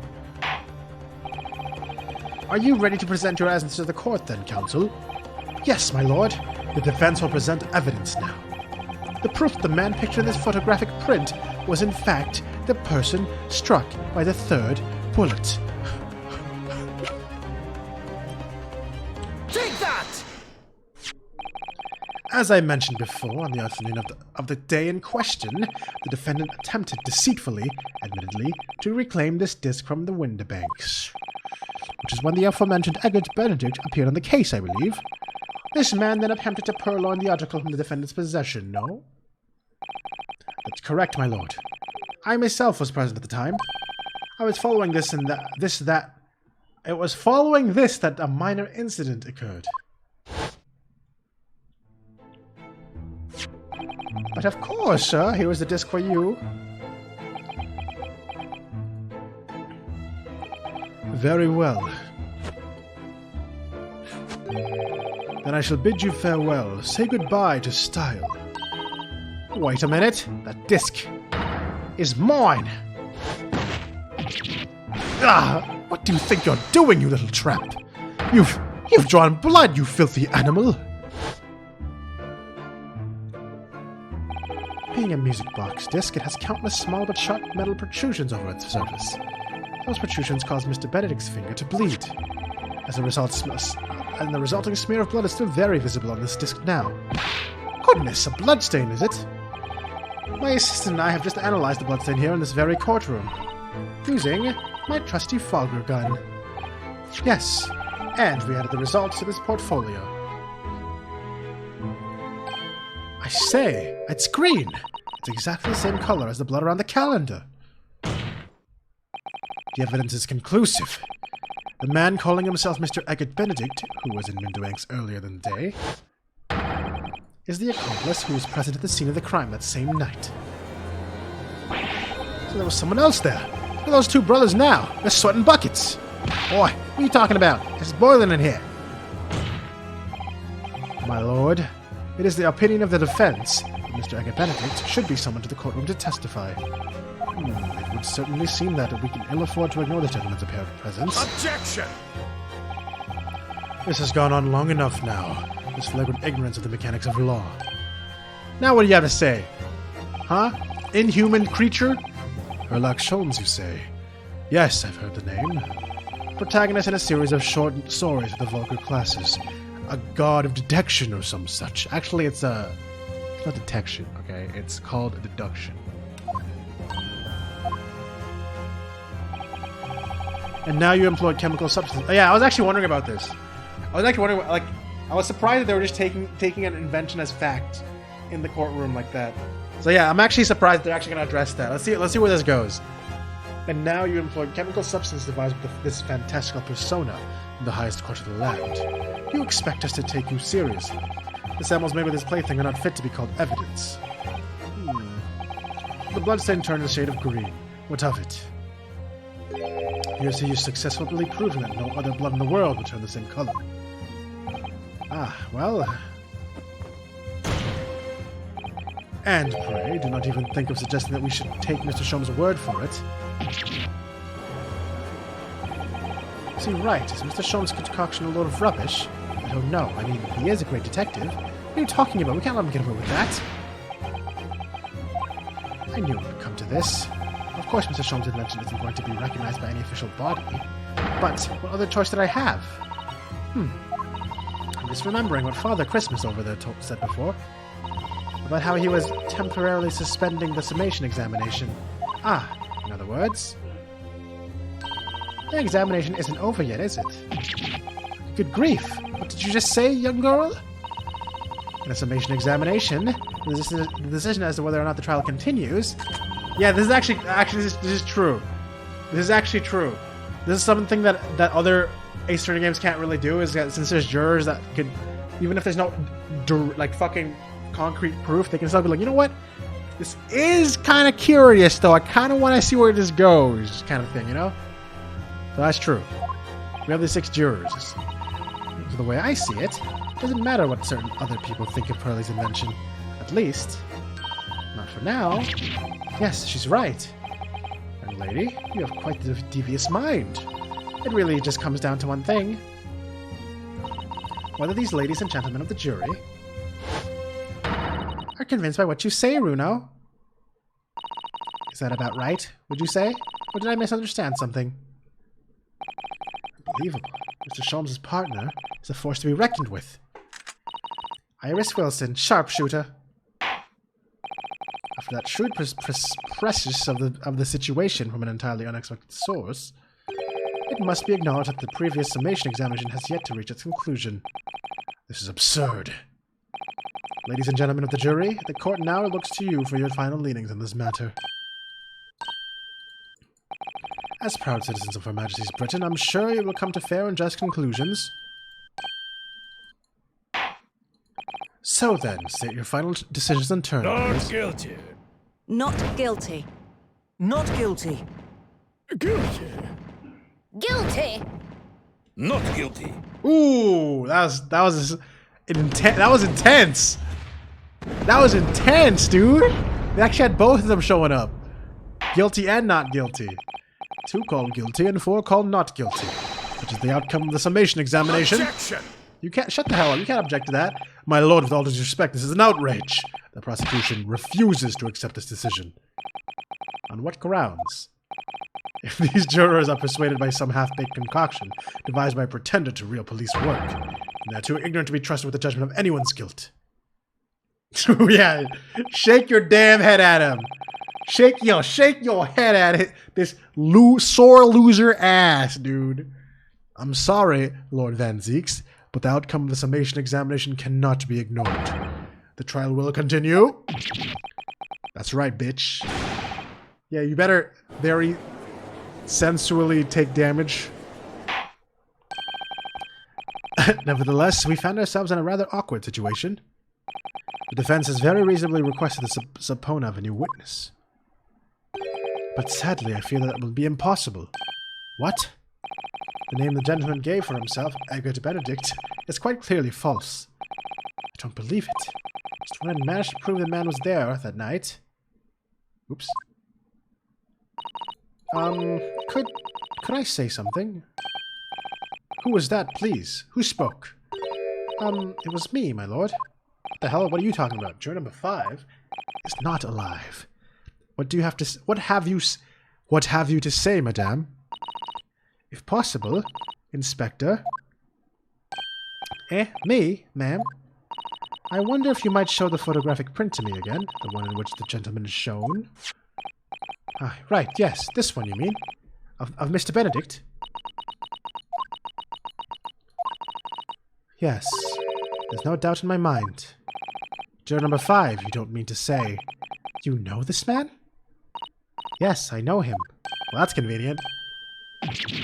Good gracious! Hold up. Juror number 5, how on earth? I am a communications officer, stop. As we can clearly see, the gentleman in the photograph is stop. Who's that? Also a communications officer, stop. He works in my office, stop. Well, that's very, very convenient. I'm glad this juror is perfectly equipped to be here right now to solve all my problems. This jury, I mean. A very talented operator, in fact. Stop. He should be in the communication station now. Stop. Tapping away on the telegraph. Stop. Doesn't seem right. Somehow. I can't put my finger on why, but it doesn't feel right. Suppose we all imagine the accomplice would be some sort of hardened criminal. It's a bit unexpected to find out he has a respectable job by day, whatever he gets up to at night. Yes, I suppose that's it. I suppose that's why I felt something was wrong. The gentleman is at the London's communications station. We should be able to subpoena him within the hour. Lord Van Zeeks, if you please. Yes, my lord. Make the necessary arrangements with all haste. As your lordship bids. The court will recess for 1 hour. When the new witness arrives, we shall reconvene to hear the gentleman's testimony. Is there going to be some crazy shit that happens here that delays this case by like 5 hours? Like someone's going to get shot in the middle of the trial? And during the recess? Inspector Gregson? Yes, my lord? I should like to hear from you, specifically about events at the pawnbrokery on the day in question. Come to my chambers during the recess. Yes, sir, my lord. Very well. Court is adjourned until 1:40 p.m. Damn, we gotta wait, bro. We gotta wait like 14 hours for this to continue. The hell?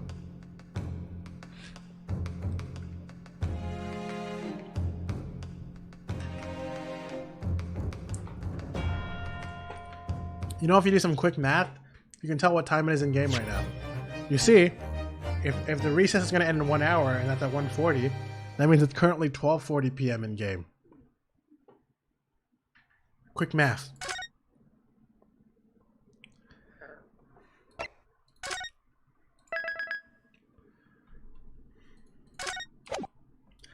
All right. 14 hours? Yeah, about. Long ass stream. Oh look, it's actually 12:41 p.m. Shit! I was wrong. In the Old Bailey Defendant's Antechamber. Ah, Gina, how are you holding up? I'm starting to feel quite warmly toward her freaking cold shoulders now. Jenny! Are you alright? Why aren't you saying anything? What's the point, eh? Why go to all this trouble and fight so odd? The likes of me. What? Oh, you saw it? That picture. What picture? Ah, you mean this. The photograph taken by Hurley's red-handed recorder. Well, I didn't think you would have captured a scene like this, that's for sure. It's hopeless. Anyone who sees that's gonna think I did it, ain't they? Well, I won't pretend it wasn't a bit of a shock when the prosecution was presented it to the court. Surely you've got to have your doubts about me now. You can't still think I'm innocent. Of course I can. Ginny, why don't you talk to us? Tell us what really happened that night. Eh? Widows cleverly managed to piece together a lot of new information, but still, we'd really like to hear it from you. All right then. It was after we... Okay, this is going to be really important. Hold on. It was after we'd had that dinner together at your place, right, Iris? Then we all had a chat up in your office, didn't we? Yes, I remember.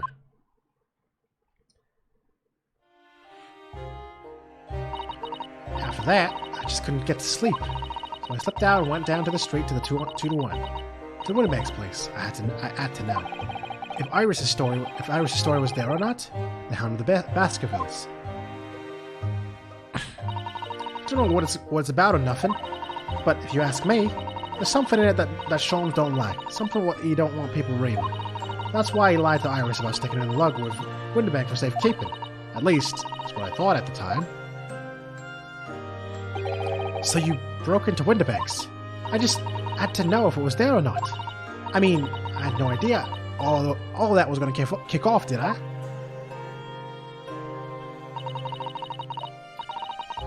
I struck the lock and snuck inside. It was as dark as you like in there. So I gave the oil lamp to the counter a bit of wick, and that's when... What do you think you're doing? Ah! I nearly died, I did. The next thing I knew... I grabbed the gun off the counter and was waving it in the air like I don't know what. Ah, you're the girl who was in here this afternoon. I didn't think pickpockets went in for armed robbery. The mantle script. Have you got it here? Did Sholmes leave a lot of papers with you? A story? I beg your pardon? The out of the something or other. If it's here, I want to see it. I'm sorry, young lady, but I'd sooner die than relinquish an article belonging to one of my customers. I don't want... Whoa, phrasing, bro. He really did die instead. I don't want it. What would I do with it anyway? I just want to see it's there, that's all.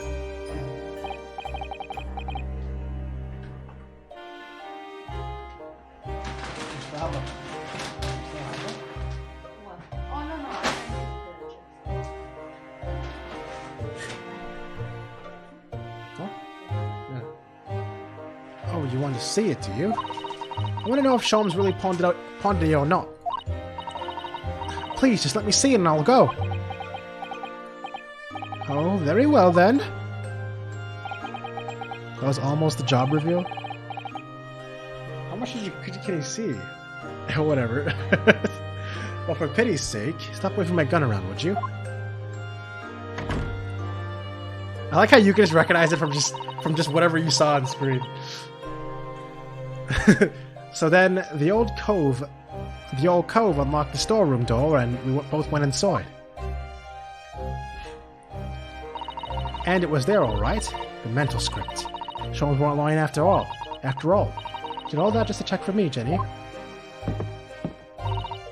Anyway, then there was a bit of a kick-up out in the main bit of the shop. The Skulkin brothers arriving on the scene, yes. What was that noise? Someone's breaking in. Dear me, is there some burglars convention here tonight that I don't know about? This guy sassed to the end. Was that Maltosier? Yes, it was. I have like snacks in this bag that was in camera, so she wanted some snacks, but she couldn't walk in cam, so she asked me to help. I think I forgot to shut the door behind me. Sorry. I better go and take care of it. Can I possibly have my gun back? Oh, well, I'll come with you and... Now don't be foolish, young girl. You must stay right here. Don't leave this room under any circumstances. Tell her I said hi, it's been 84 years. I will. And with that, he took the gun out of me ends and walked back into the shop.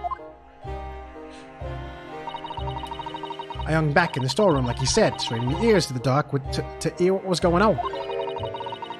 Wow, you guys are old. It sounded like they got into a bit of a scrap.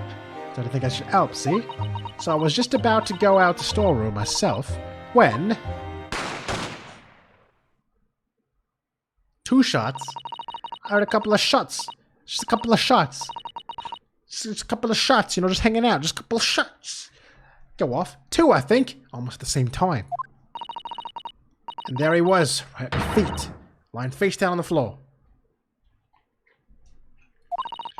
I was right next to the storeroom door, so I slammed it and slammed it shut and locked it as quick as I... Fuck. Because he thought whoever had shot Mr. Winterbank might come for you. Yeah, so I went to grab the old cove's gun. I figured I'd put up a fight at least. It's so hard to do this voice and also be serious at the same time.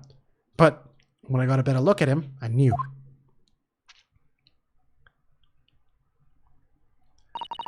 Winterbank was a goner.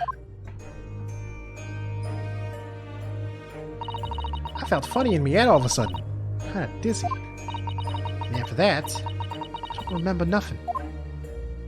It must be when you passed out, you know?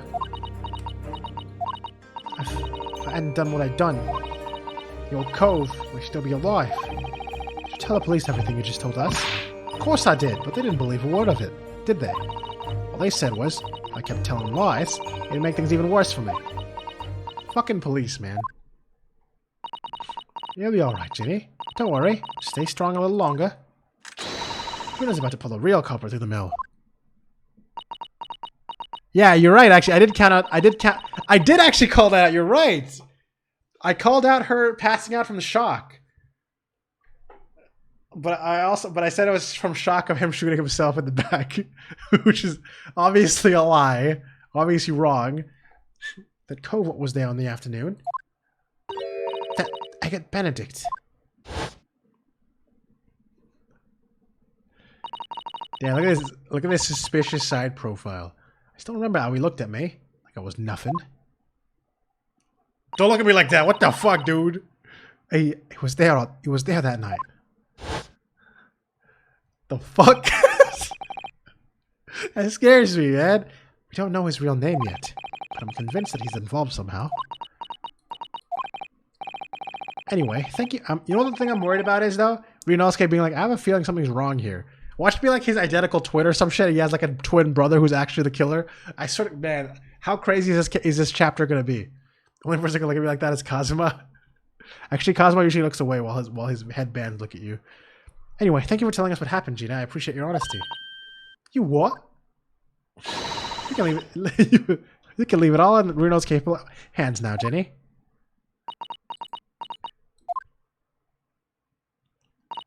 Mr. Naruto? Mr. Naruto? Yes? How come you trust me? I don't get it. I mean, have you forgotten what happened here before?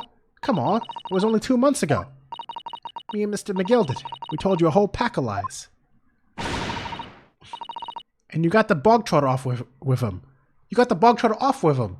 even though he was a killer. No, I could never forget that. Oh, I did what I thought it was best at the time, but the pain of that error of judgment doesn't get any easier to bear. Still, don't forget that I also made you a promise. I told you that I'd be on your side to the bitter end, no matter what. But what if I'm lying?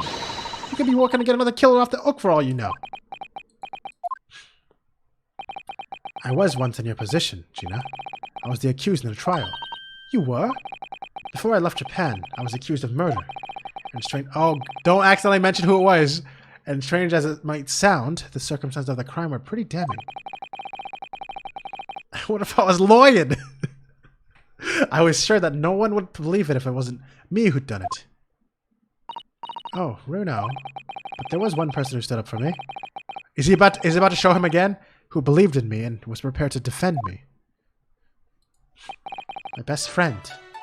Ooh, I love his theme, man. Every time his theme plays, it's so good. There he is! Actually, there's his chest. Nice. Nice. Inosuke, no one believes in you more than I do.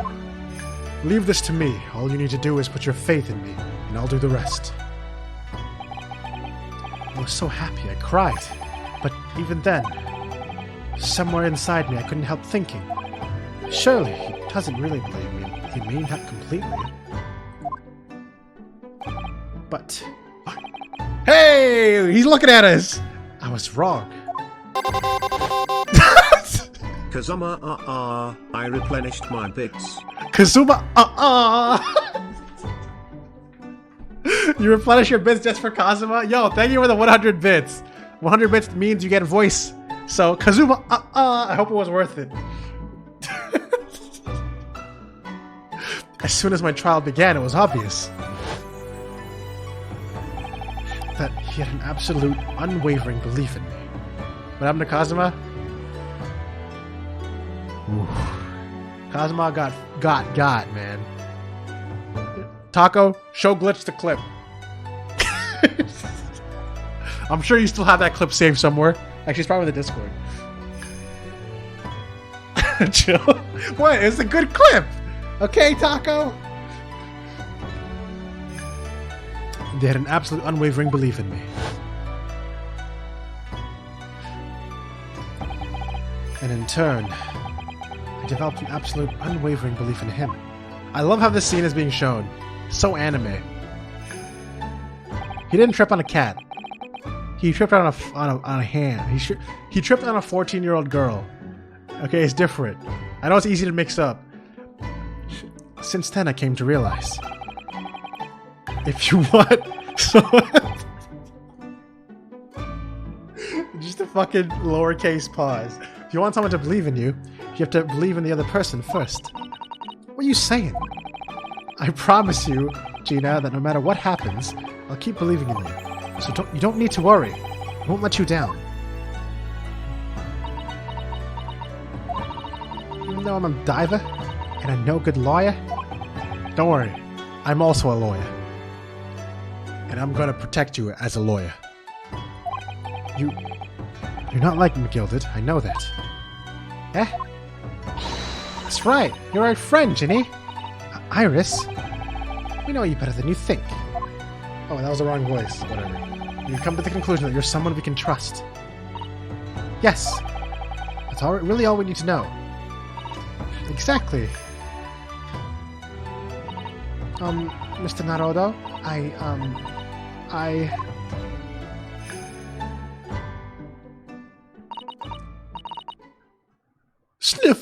Sniffle.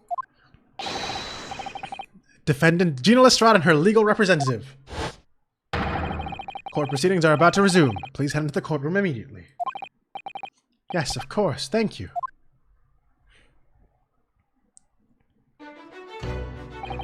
You're just gonna do that from now on? That's fair. I've been both a defendant and a defending lawyer in my time.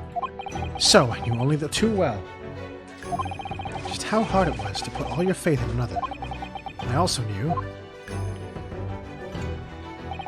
just how hard it was to bear the burden of another, putting all their faith in you.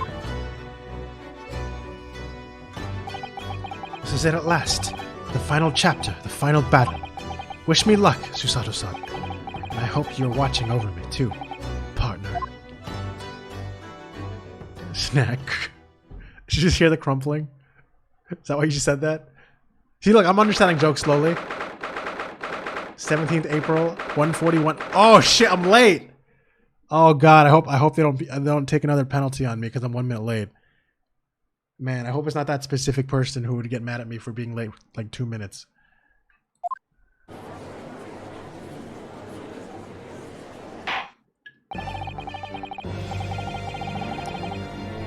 I hereby call this court to order as we resume the trial of Miss Gina Lestrade.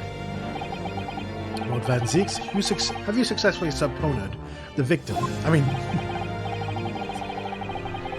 I hope not, because that'll be some crazy black magic. The witness. The subpoena was delivered to the communication station where the man works immediately, my lord. However, the heavy rain has delayed the arrival of his carriage, it would seem. I see. Then let us turn our attention to the Inspector Gregson's presses of the case heard by the court this morning. Come on, Malt, I told you this? What? Is there a word that I said wrong again? The glaring omission of the third bullet in your report is a serious blunder. Subpoena. Oh yes, subpoenas. Gotcha. I'm gonna keep forgetting that every time.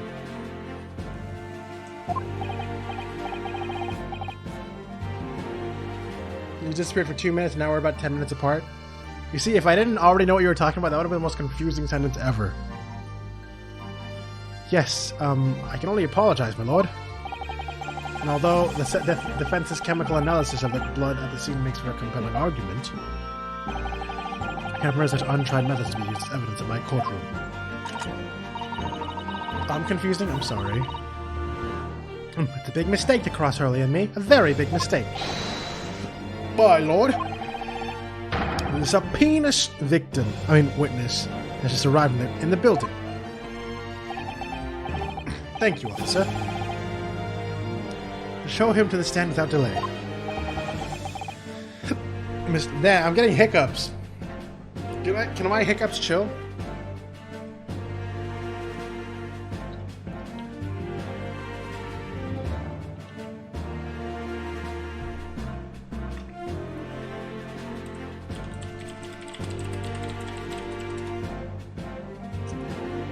God damn it, hate ball. Anyways. Mr. Agate Benedict. I didn't expect to be crossing paths with him again so soon. And certainly not like this.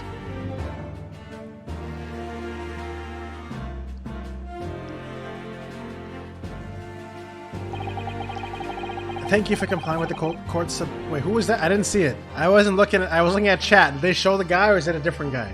Thank you for complying with the court's subpoena at such a short notice, sir. Oh, it is him. But of course, my lord, as an upstanding member of London society, it is my pleasure to oblige. Now, kindly state your name and occupation for the record. Ashley Grayton, Communications Officer. Mr. Grayton and I both work at London Central Communications Station. Now, perhaps somebody would kindly explain what all this is about. You are apprised of the situation with the court officer on your way here, I presume? Yes, I was. Something to do with the murder that took place at Pawnbrokers on Baker Street. And some nonsense about me having been there on the night in question.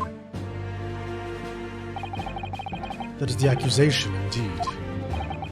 This really is beyond a joke, you know. Very well, without further delay, the court will hear your testimony now, Mr. Grayton. You will respond to the... to the court... God, these fucking giggles, man. Hold on. You'll respond to the accusation made against you under oath.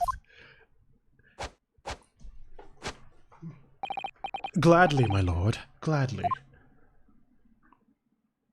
I think all the other eight balls are gone.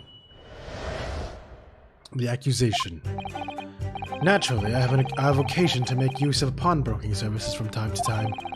But are you seriously suggesting that I colluded with these thugs to break into the place on the night of the murder? I have no intention of admitting to such an outrageous accusation. You hate his dramatics, your spine hurts watching him. Even if certain parties here present claim that my blood was found at the scene, some Scaramouche detective... Scaramouche? Am I saying that right? Detective's homebrewed tincture can be hardly taken as serious evidence.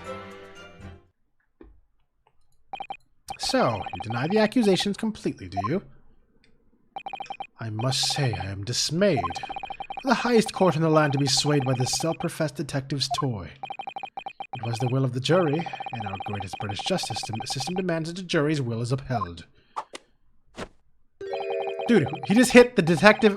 He just hit the inspector in the face! Then it would seem that we have the misfortune of a most inept assembly of jurors today.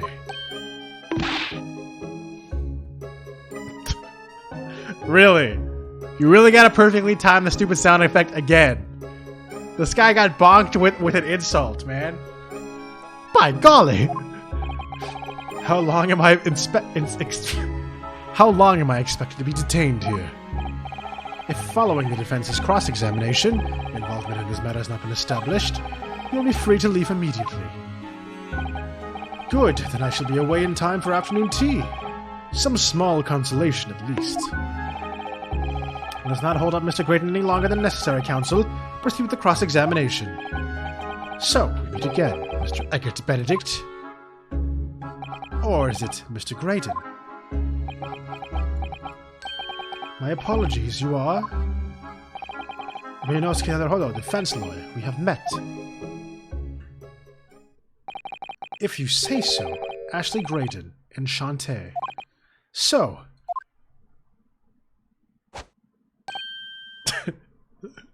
Why? Can I wear that? Can I please wear that? Ah!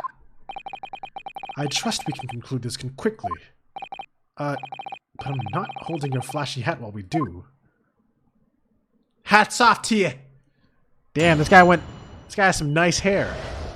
Some nice two-colored hair. Naturally, I have occasion to make use of pawnbroking services from time to time. Hold it!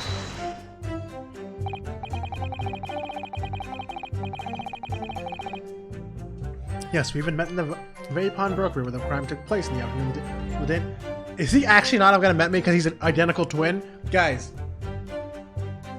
I swear, if he's an identical twin and I call that shit, I'm gonna be like, what? You know what I'm saying? But probably not, but what? Yes, we even met in the very pawnbrokery where the crime took place in the afternoon of the day in question.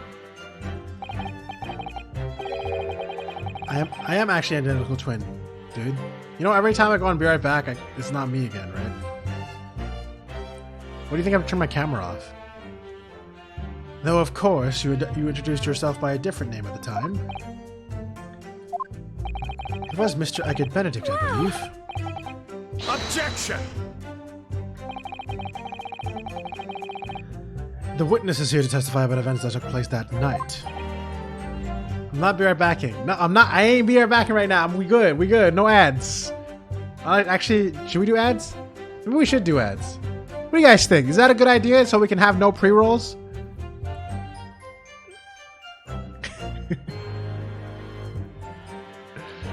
I honestly think I need to do... Wait, what's happening right now? Never mind, it was fine. Nah, do it, Choco, you won't? Yeah, we should. I remember when you actually played ads in the middle of him playing the game. Oh, okay, he did. He actually did do it. Actually, wait. I just realized, again, it's just going to be glitch affected. God damn. Glitch, you got to get an ad blocker. Oh, no, wait, Poro got affected too. He's not subbed either. Ooh, you just got the lurkers, man. And maybe, and if Rage is still here, she'd probably be affected. Don't worry, guys, I'm not gonna progress till ads are done. I promise. Shut up, bot. Fuck you, bot. Alright, I've had a whole conversation with my bot.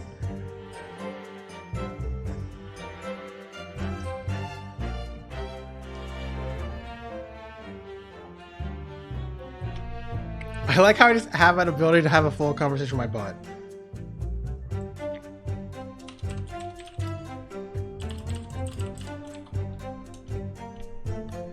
Oh shit! Oh man, I think I really ruined things with the bot. Oh man. Shit.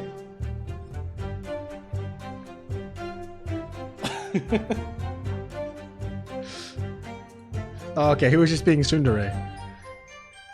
I'm not gonna watch the ads? What if the ad's about me? Oh wait, Glit. Okay, Chocobo, next time there's any ads, can you make sure the ads are specifically 5-star booba waifus for Glitch? Alright, thanks. Alright, let's go. He's under no obligation to answer such unrelated questions. You can't be serious. Thank you, because I certainly do not feel inclined to answer such an inappropriate question. So he's going to be evasive, is he? In an effort not to give anything away. This could be tricky.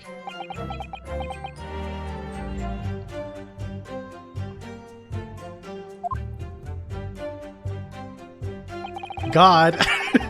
Monka is... Good God! But are you seriously suggesting I colluded with these thugs to break into the place on the night of murder? Hold it! Have you seen these two men before? This pair? No, I don't associate with criminals. Said by a man who introduced himself as Agate Benedict. I'd like to know who I have to thank for this. Who made this outlandish accusation against me? The young lawyer there in the black. This is a farce. This is a farce. Whose idea was it to permit an outsider to work in a British court anyway? Well, needless to say, I have no intention of admitting to such an outrageous accusation. Even if so... Oops. Go back. Hold it! What if they practiced their dance together as a duet? Where were you at around 1 in the morning on the night in question, sir? That is past the hour in which I would normally retire. Why does it keep popping up? I'm pretty sure if you can't, like literally like in Detective, you didn't watch the ads and plays the ads again. I'm pretty sure Twitch does that. It's exactly like what Taco said. Certainly. I was not in the company of these rapscallions, but you're able to prove that. Objection! Listen carefully, my learned Nibbity's friend, for you appear to be under a gross misapprehension on this point. What do you mean? The witness maintains he was not at the scene of the crime. He has no obligation to prove his absence. If your accusation is that the witness was present at the scene, the obligation lies with you to prove your assertion. You will fulfill the... Hey, it's misspelled. It's why I'm missing an L. How dare they do that? You will fulfill that obligation before putting any more unreasonable questions to the witness. Woo! A silent victory wiggle. Thanks. He really called it a silent victory wiggle. Thanks. Even if certain parties here appear present claim that my blood was found at the scene... Hold it! Blood was found at the scene of the crime. There's no question of that. Mr. Sholm's chemical analysis has positively identified the substance as such. But I'm not the only human to have blood running through my veins, am I? How can you be sure the blood is mine?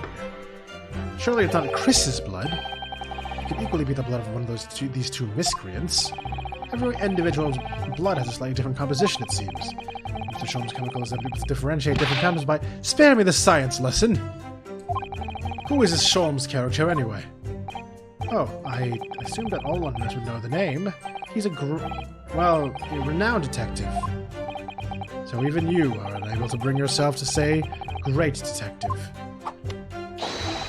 A great detective, you say? Now we're in the realm of fairy tales, are we? Ooh, what's this? What's this? Is this guy a big-ass fan? Excuse me. Do you have something to say about that, Mr. Skulkin? What? Me? I knew they were gonna fucking do that mix up, dude. No, the Mr. Skulkin next to you. Right, I've had it up to here with this. How many times have I got to tell you? Yes, I know you're not Big Bruv Sulky. Mr. Nash Skulkin. God blimey, Governor. You what? Is it not the case? Dude, every little stupid ass Ace Attorney joke is making me laugh because it's fucking monster, man. Is it not the case that when Mr. Grayton just spoke, a thought went through your mind? Would you care to share that thought with the court? The thoughts? I don't have none of them. It must have been him. You what? Mr. Nash Skulkin, answer the question, please.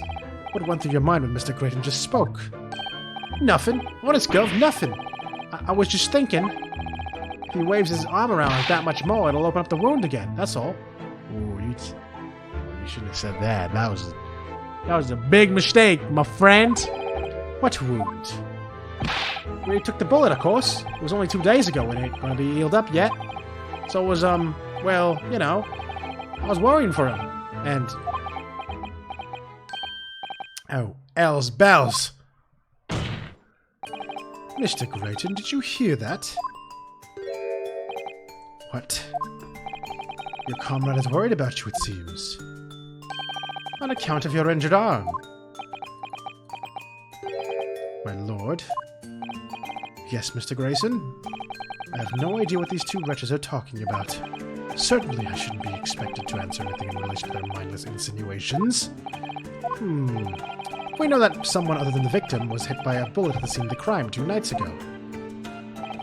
And from the height of the bullet hole in the wall, that person was likely hit in the upper arm or thereabouts. Perhaps you'd allow a court official to examine your arm, sir. The left arm that you're currently clasping with your right hand, as if in pain. Did I say Grayson? Did I say Grayson? I'm sorry. God damn it. No, I refuse. You have shown no evidence whatsoever that links me to these common thieves. Accordingly, I am not obliged to permit any invasion of my privacy.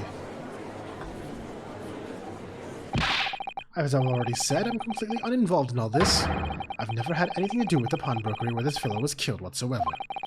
I take offense at the insinuation that I was in any way involved. You claim to have nothing whatsoever to do with Mr. Winterbank's pawnbrokery. My lord, the defense would like that last statement to be added to Mr. Grayton's formal testimony. Very well, counsel. Continue with your testimony, Mr. Grayton.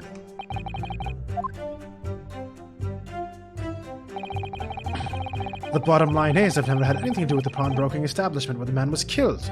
Wait, what? He just made that kind of shit-ass assumption? I mean, sentence? Alright, sure, let's keep going. Hold it!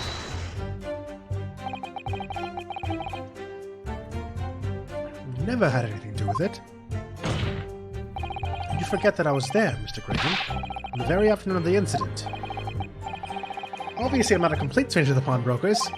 I'm currently on the lookout for an armchair to furnish my study. Objection! You don't need an armchair, loser. No, you were there to redeem an article. I have no idea what you're talking about. Right? Oh, but he knows what we're talking about. He knows.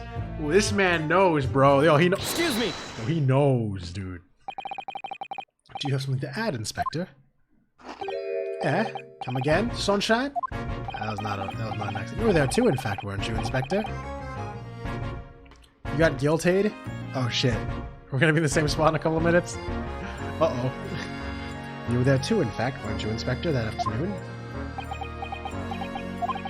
Well, yes, I do remember meeting yourself in the pawnbrokers that afternoon. You, your young Japanese assistant. Man, I miss her. And the accused were all present, as I recall. And at that time, its witness, Mr. Grayton, was trying to acquire a particular article. Well now. I'm afraid I don't remember too clearly. What? Yeah, my thoughts exactly. What? But you must.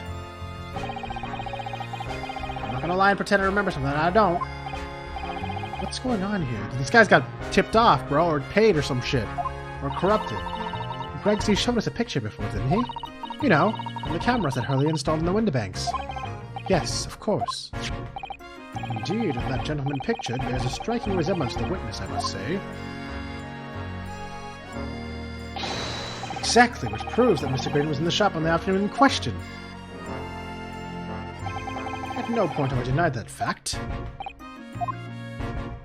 I merely entered the shop to peruse the articles on sale and have a word with the broker. Nothing more. Wasn't there a second camera set up somewhere? Like, should be have more important pictures that I haven't seen yet? It was 2 cameras, right? One at the door and one at the thing. I could be wrong. This makes no sense. I understand why Mr. Green might be trying to cover his tracks. But why would Gregson be trying to avoid giving testimony about what happened? That's all he's going to say on the matter, is it? What do you think, Bruno? I think he has no intention of telling us anything. He's well aware that the less he says, the less chance he has of giving himself away. The complete opposite of Hurley, then. He seems to think that the more he says, the better. Well, at least I managed to prise a little more information from these witnesses' lips. All thanks to the Skulking Brothers.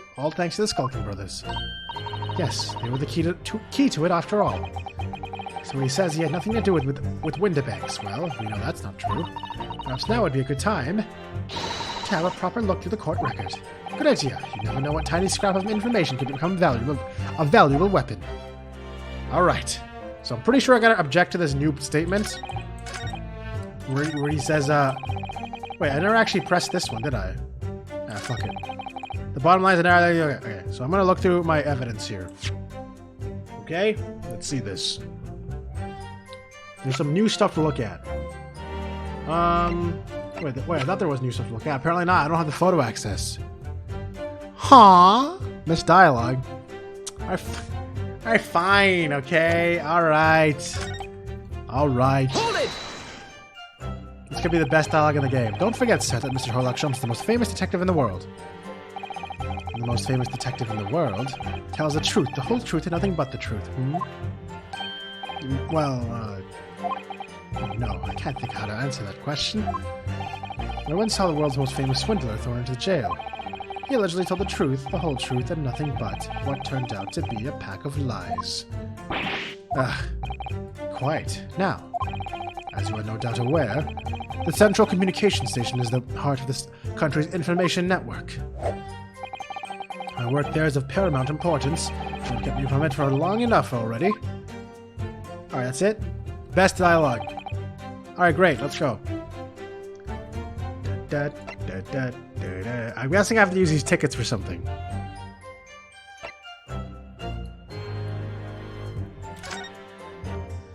Alright, no, never mind. I don't think these tickets are gonna help me at all, actually. Just cats.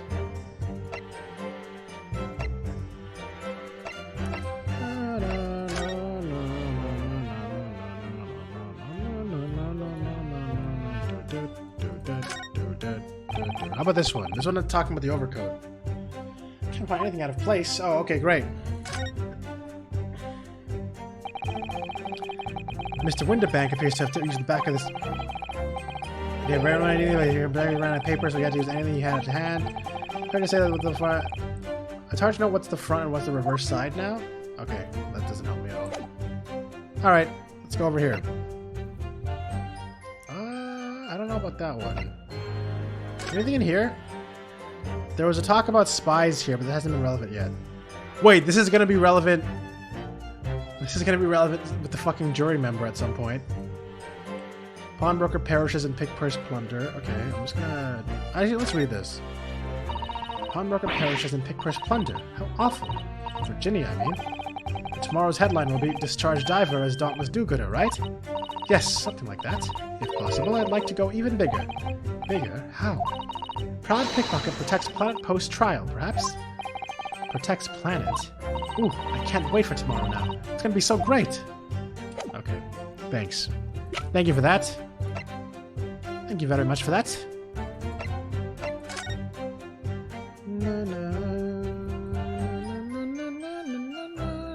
This is gonna be so relevant at some point, guys. This door appearing and not appearing, and if it's not, I'm gonna be pissed. I'm gonna be pissed that's not relevant. I hope it's not Chris's blood. This is the bullet that was fired from the Skulking Brothers gun on the night of the incident. Yes, so it turns out it never actually entered Hurley's body at all. It's the thick leather of that pouch he was wearing that saved him. Hurley's always lucky like that. Well, considering what he had to go through in his hospital, I wonder how lucky he really was. Oh dear. Poor Hurley.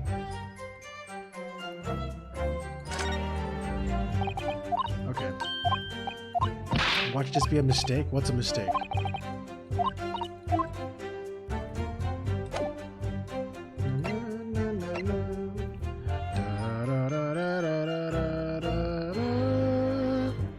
I mean, I guess this was technically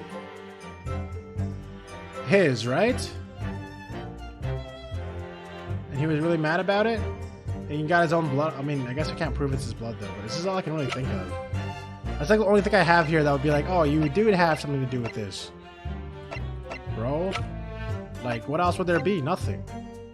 Man, I don't know. I'm just gonna fucking throw it at him. Objection! Okay, it worked.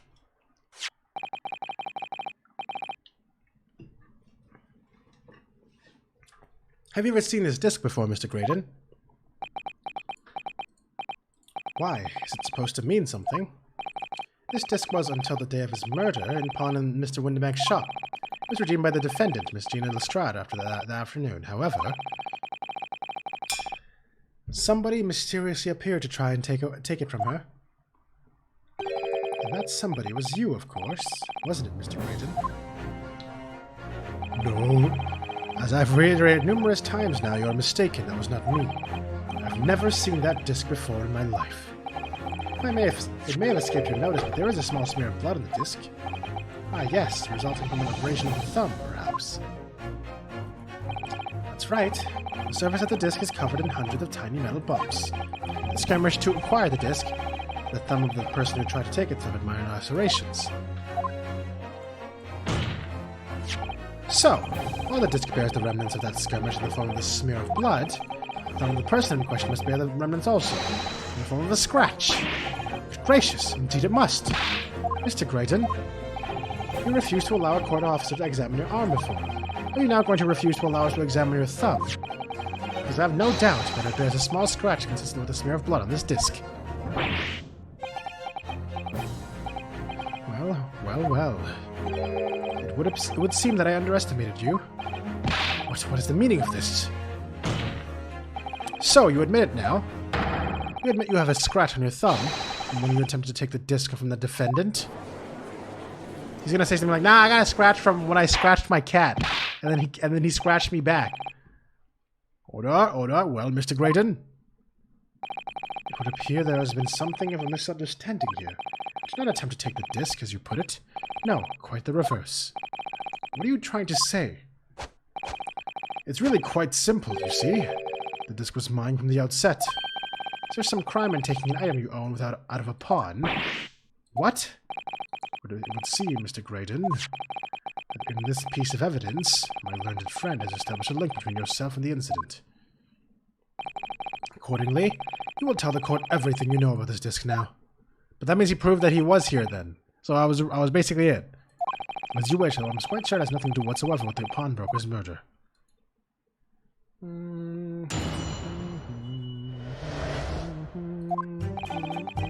There's another disc saying that for McGill did, but the item belongs to me. The redemption ticket was stolen from me by them accused, that filthy guttering, the day in question.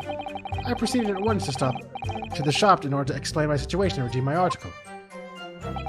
In the end, of course, the disc was taken back by the police. In other words, I had absolutely no reason to break into the shop later that same night. But he did say that he had a second disc or something that was missing. I remember that dialogue. I just don't know how I'm going to prove that. Did I hear you correctly, sir? McGill, did you say? The famous London philanthropist? Who perished in this very courtroom 2 months ago after being acquitted of a distinctly messy murder? Yes, my lord. The one and the same. Good lord. Mr. Graydon, are you saying that Mr. McGilden and yourself are acquainted? Yes, that's correct.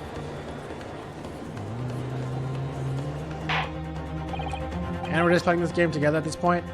This is now an unofficial collaboration with Taco. Everybody better follow Taco's channel. Ora? Well, I certainly didn't expect to hear that name uttered here in my courtroom again. According to what Gina told us, this disc was placed in pawn on that fateful... You should just play at the same time as me. Like, just have me be your voiceover. Just like read the same dialogue as me while I voice it.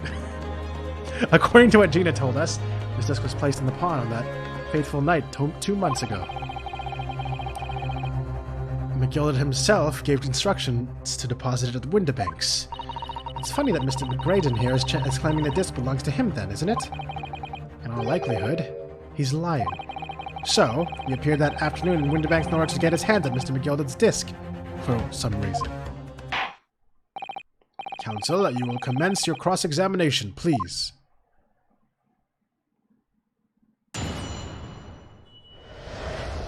Yeah, I don't know how we're going to prove that's what we always end up being in this game. It's like, I know what it is, but how do we connect it? Discs. True. There's a note on the dick saying for McGilden, but the item belongs to me. Hold it!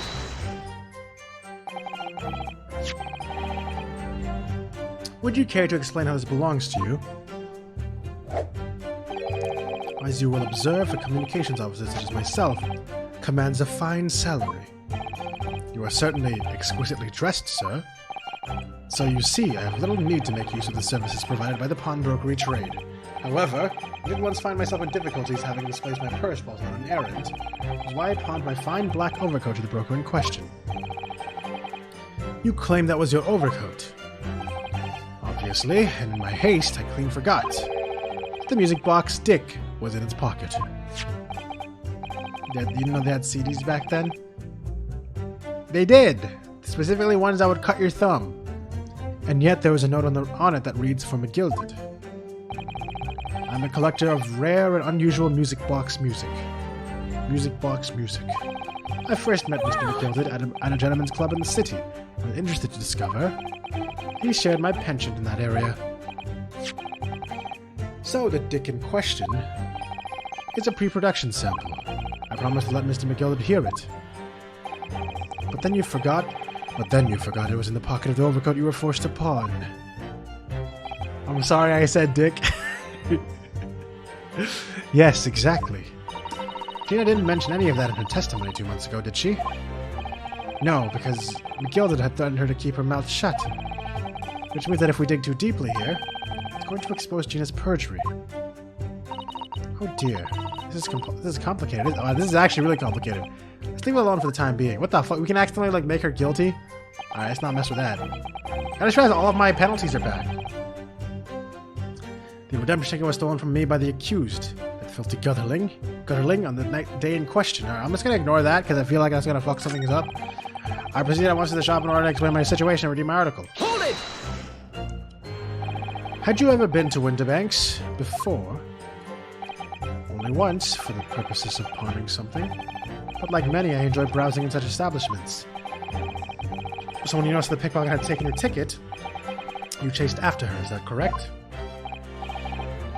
Yes, that's right. I didn't notice it first, of course, but this is the art of the pick purse. And when I did, I headed in the pawnbrokery at once. I headed to the pawnbrokery at once in order to reclaim my coat before the thief could. I was merely trying to recover what was rightfully mine in the first place. He can say what he likes because he knows we have no evidence to contradict him on this. Yep. In the end, of course, the disc was taken by the police. Hold it! Yes, it was taken by Inspector Gregson here, wasn't it? That's right. This was the very man. Apparently the police are collecting anything that has a connection to Mr. McGilden. Is that right? As evidence. Is that right? Is that right? What's it? What's up? Excuse me! What's up? What do you want? Is something wrong, Inspector? What do you mean? The last remark that Mr. Green made in his testimony seemed to trouble you in some way. No, it didn't. It's nothing. Leave it alone. Let me ask you this, Inspector. Why is Scotland Yard gathering Mr. McGilden's possessions? I can't tell you something like that, Sunshine. What is it, Inspector? Investigative secrets.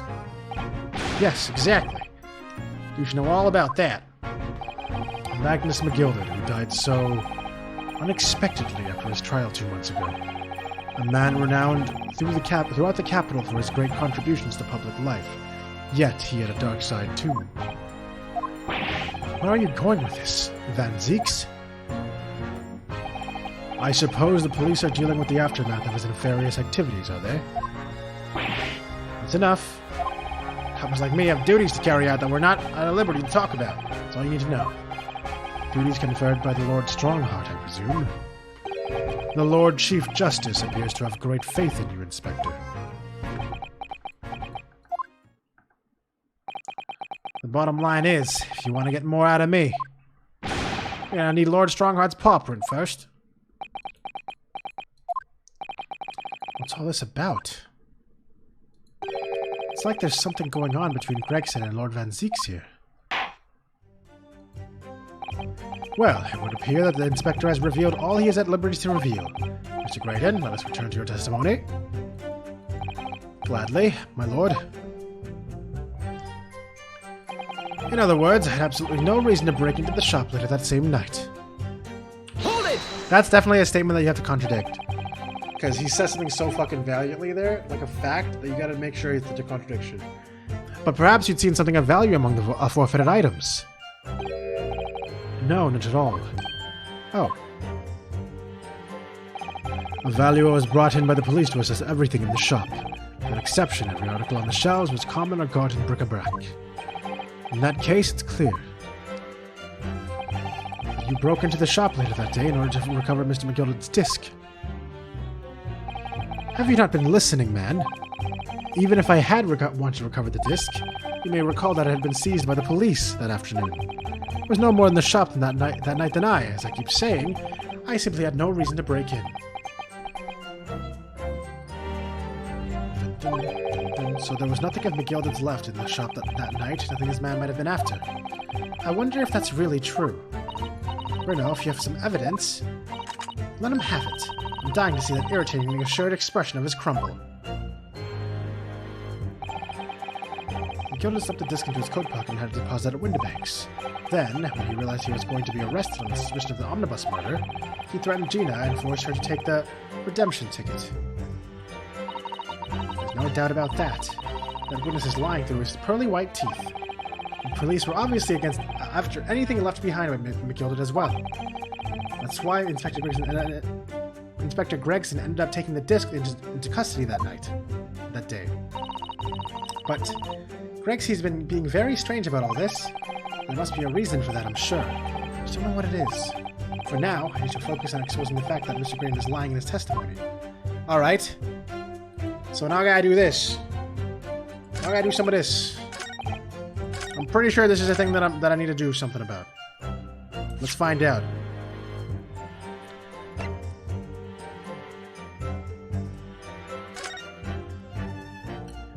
One small box.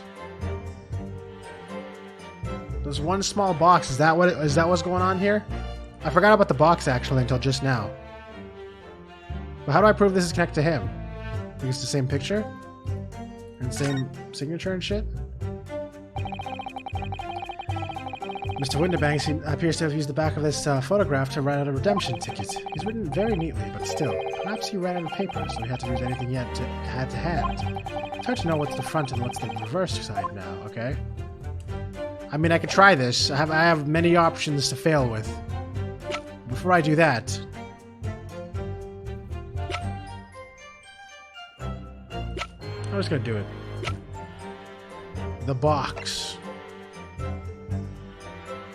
Objection! Oh wow, it worked. The disc was deposited at Windibanks on Magnus McGilden's instructions. I literally helped you? Wait, what? Like right now, you mean? Or oh, I thought you said you got ahead of me again. Or thank God you progressed. You knew that, and you were there with the intention of obtaining it for yourself. Objection! Conjecture again, and in any case, the disc was taken into custody by the police that afternoon. Witness had no reason to visit the pawnbrokery. You didn't know what part to give the evidence? Oh. The witness had no reason to visit the pawnbrokery again that night. Objection! Sorry, my learned friend. But that's not true. Ooh, he called him a learned friend. Ooh! What? Mr. McGilded had another article in pawn at Windibank's. And as this second pawnbroker's ticket proves.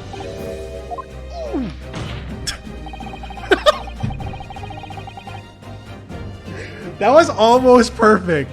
That was like almost fucking perfect. If only it was like one, like half second later, it would have literally been Mario. His name would have just been Mario Graydon.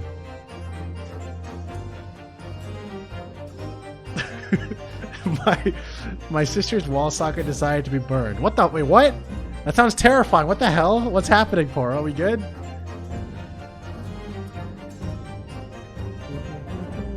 There were 2 articles belonging to Mr. McGilded in Windibank's pawnbrokery. The reason you broke into the shop that night was to recover the second one. Together with your 2 accomplices, the Skulkin brothers. Yeah!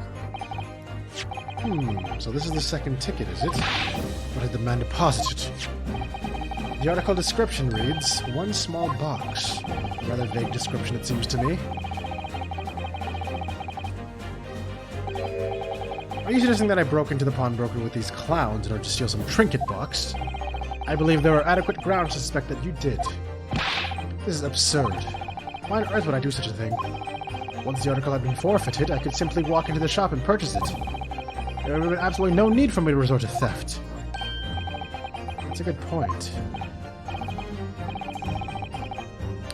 Indeed, the witness makes a solid argument. So that means, for some reason, this Graydon fellow needed the small box that very night, does it? Objection! I've been very quiet. Why are you so quiet? It's time to put an end to this nonsense, my lord. Could you be a little less cryptic, Lord Van Zeeks? I do hate to ruin my learned friend's argument, but the truth is quite incontrovertible. On the night in question, no small box was taken from Windibank's pawnbrokery. And rest assured, the prosecution can prove it. What? Good gracious! Inspector, show the photographic prints to the court, if you please. Yes, sir.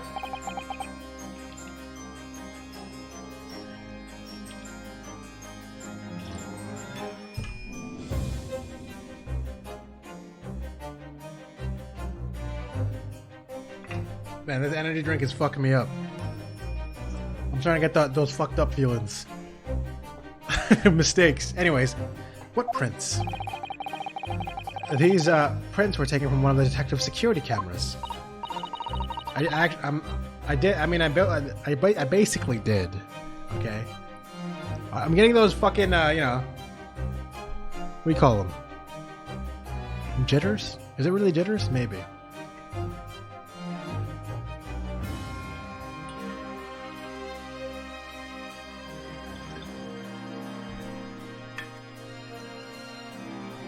Ah, Hurley's red-handed recorders again. Yeah, like, I'm struggling to talk. You're right, Big. What the hell? You're right, Chocobo. Maybe I should take a break. Maybe I should take like a 5-minute break and just chill out for a bit and eat something real quick. Yeah, you know what? I'm gonna do that. Give me a sec, guys. I'll be right back.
Wait,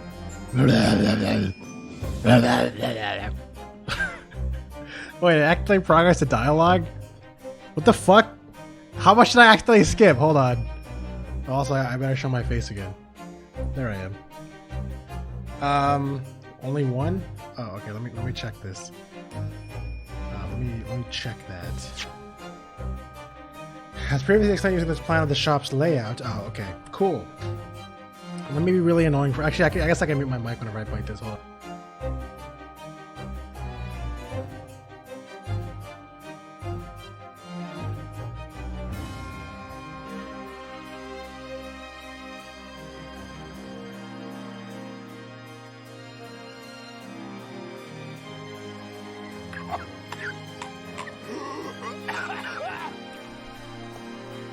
No, I'm not gonna die. Let's continue. I'm feeling a bit more chill now. I'm feeling a little bit more chill. What are we choking on? The corn chips from our communal grocery store.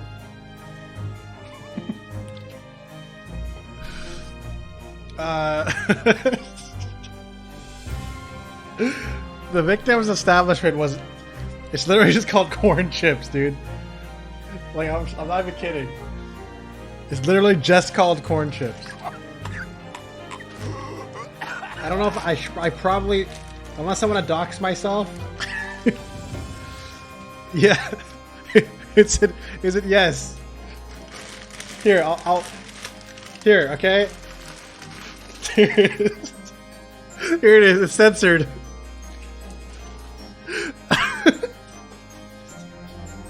Okay. That victim's establishment was furnished with automatic cameras in 2 locations. One was set to capture the counter where Mr. Winterbank received his customers, and the other was set to capture the shelves in which the articles were placed for sale once forfeited.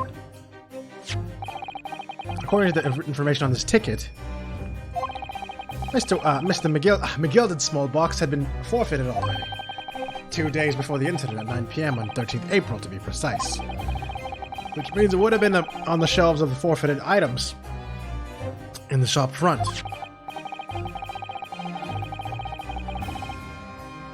You fucking tiger fish those things reduced to dust?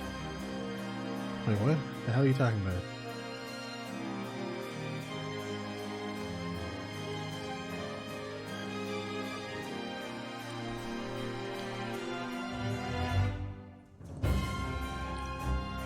I don't get you.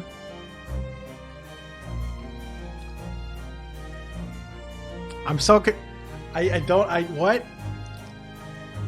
Corny? Alright. True, it does taste corny and salty. Now, what I have here is a print taken by one of the cameras by about 2 hours before the incident. That's at 11 p.m. on 15th April. Oh, the other camera. Gotcha. The victim certainly had a very full shop, it would appear. And then here we have another print. This one was taken about 2 hours after the incident. Yo, is this stereoscopy time? Is this stereoscope time, guys? This one was taken about 2 hours after the incident. I see, so we have 2 pictures to compare. Now I must say that placing them side by side leaves me cold. Dear me, that's starting to make my head ache. Obviously, at Scotland Yard, we considered theft as one of the possible motives in this case. There's more the possibility that something had been taken in addition to the victim's life. So, your men have already compared these 2 prints thoroughly, Inspector. Yes, sir. Yeah, but did you guys stereograph it though? Did you guys stereoscope it? I mean, we got every single item in each of these 2 photographic prints. Yeah, but did you stereoscope it? Did you stereoscope it? Did you blereoblope it? You guys literally only counted how many items are in each item? Are in each item a picture? Fuck! In other words, nothing was taken from the pawnbroker in the night in question. But something could have been switched, idiot. Something could have been switched. That's the worst fucking conclusion. Yeah! Get up. I don't believe it. Me neither. I could just shown that he'd stolen Mr. McGillard's pawn box. Don't you victory dance. I might have been able to break them down at last. You know what, Bruno? I've been thinking. I wonder if these two photographs really are exactly the same. They're not. We already know, okay? It's not even a surprise. What? So, counsel, in the light of the evidence put forward by the prosecution, what is your position? Seems that in fact, on the night in question, nothing was stolen from the victim's establishment. Do you accept the prosecution's assertion? I don't know. Could there be some hidden discrepancy in these two photographic prints somewhere? I'm going to use a piece of evidence. Before I give my answer, my lord, I'd like to try something if I may. Try something? Please! Please zoom into everybody crossing their eyes again, please. Try something. What do you mean, counsel? I need to use a certain piece of evidence from the court record to identify the discrepancy. I'm not entirely sure I follow, but which piece of evidence you intend to use to help you identify the discrepancy between the two prints? This one! Take that! I'd like to use this device, my lord. To view the two prints stereoscopically. Ooh! Yes, you've caught the bug at last. You can't resist it, can you? You've got the cross-eyed compulsion. Yeah, juror number 3. What a surprise. Come on, Bruno. Let's put the pictures in place and see what this wonderful contraption shows us. There we go. Now, through the eyepiece. Aha! A box! I wasn't sure at first, but there's a clear discrepancy between these two prints. What? You must identify the location in question for the court, counsel. Yeah, what do you think it is? Click it? You really want me to click it? Yeah, y'all really want me to click it. Alright, there we go. Take that! Granted, these two prints are almost identical. However, there is one minor discrepancy between them.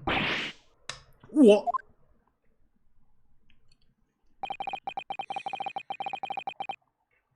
Oh yeah, the box literally is shifted to the right.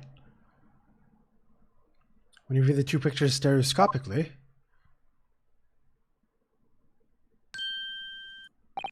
a single area stands out as being different, the location of the small box. Let me wait. Unbelievable! I love seeing this. Him seriously looking through the fucking thing like, I see. He's still looking at it. He's still... By Jove, you're right, how extraordinary. I love those. What this tells us is very simple. Mr. McGilder's small box was indeed not stolen from window banks on the night in question. Oops. However, there can be no doubt that somebody picked up this particular box and then returned it to the place in his shelf. Are you suggesting this small box originally deposited by Mr. McGilder is in fact... Yes, the very same small box I just identified in those photographic prints. Objection! Mindless guesswork, what if it was? So a box was moved from the shelf. It was stolen, which means, quite simply, that nothing was changed. That may be true, but... Alright, Mr. McGilder's box wasn't stolen then. But doesn't the fact that it was moved like that change things? It changes everything. I believe this changes everything about the case. How can that possibly be? The crucial point is the fact that what was moved by a small box. What was moved was a small box. In other words, we have to consider what might have been inside that box. What are you suggesting? I'm suggesting that we need to examine that box as soon as possible. A vital piece of evidence is sitting on the shelves at window banks as we speak. Objection!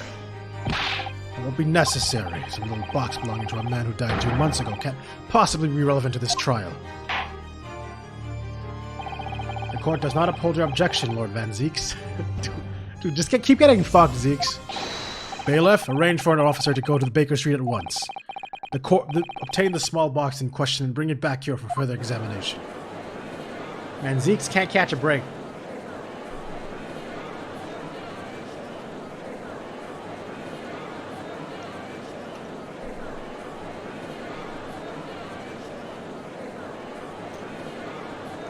Blink. Thank you. Poor Van Geeks. True. We should have a report within the half hour. I think perhaps we should wreck this for a short while until evidence is brought forth. To be hoodwinked by such a farce. Disappointing. I beg your pardon, Lord Van Zeeks. Yo, what's up, Bantwetha? Van is pissed that he knows he's going to help this. True. This is nothing but a smokescreen on Nipponese specialty, it would seem. What are you trying to say? My learned friend has persisted with the same line of reasoning from the very beginning. The witness's intent was to steal an article belonging to Mr. McGilded from the pawnbrokery. Yet common sense tells us that none of the articles have value enough to be worth stealing in the first place. Exactly. It would be beyond absurd to break into a place for the purpose of stealing commonplace property. Yeah, but that's, you know, judging by what? Like, literally, like, judging by what, bro? Are you dumb? How can you just assume their value? If your lordship recalls, Mr. McGilded perished 2 months ago immediately after the conclusion of his trial in which he was found not guilty. A trial in which it was established that he was an upstanding member of society's reputation implied, in fact. Oh, he's gonna use that? He's gonna use that, dude. Oh, he really gonna go there. Oh my god. So I propose a toast to my learned friend and his most insightful defense. Articles as upstanding member of Society Pawn were entirely ordinary. A black overcoat that just happened to have a music box disc in one of its pockets, and a small box. I assure you, I wouldn't accept even this, even if the man tried to make a gift of such things to me.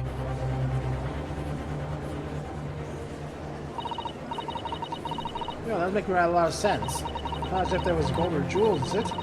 But goodness knows Mr. McGilded was rich enough. You can't deposit cash in a pawnbrokery. Quite certain of that. The prosecution's argument is undeniably compelling. It is incumbent on the defense now to bolster its argument. To explain what possible significance these commonplace articles pawned by this fine citizen could have. Well, counsel, is your argument in fact demonstrable? Demonstrable? Demonstrable? Are you able to show proof that the disc or the box are in any tangible way related to this case? Well, what's the matter, Bruno? We know that they're related, don't we? They're both vital pieces of evidence. Yes, of course. You and I both know that. We know McGilded's true character, and we know that the disc is significant, even if we don't know why. But if we explain all that to the court at this point, we'll have to acknowledge that McGilded's acquittal 2 months ago was a mistake. The defense's argument was flawed, based on false information. And no, that would mean admitting that Gina committed perjury. But Ginny, could it be that Van Zeeks knows? Is that why he's doing this now? Because he's anticipated everything? But maybe this could be a great opportunity for us. Sorry? What do you mean, Iris? Well, what is it that you always say, Runo? Sooner or later, the truth comes out. Every time. Alright, the exact significance of the things that Mr. McGilded deposited with Mr. Winterbank is something only Gina can explain to the court. Van Fivehead, true. But if I put on the stand to testify about that, it could critically damage our chances of winning this case.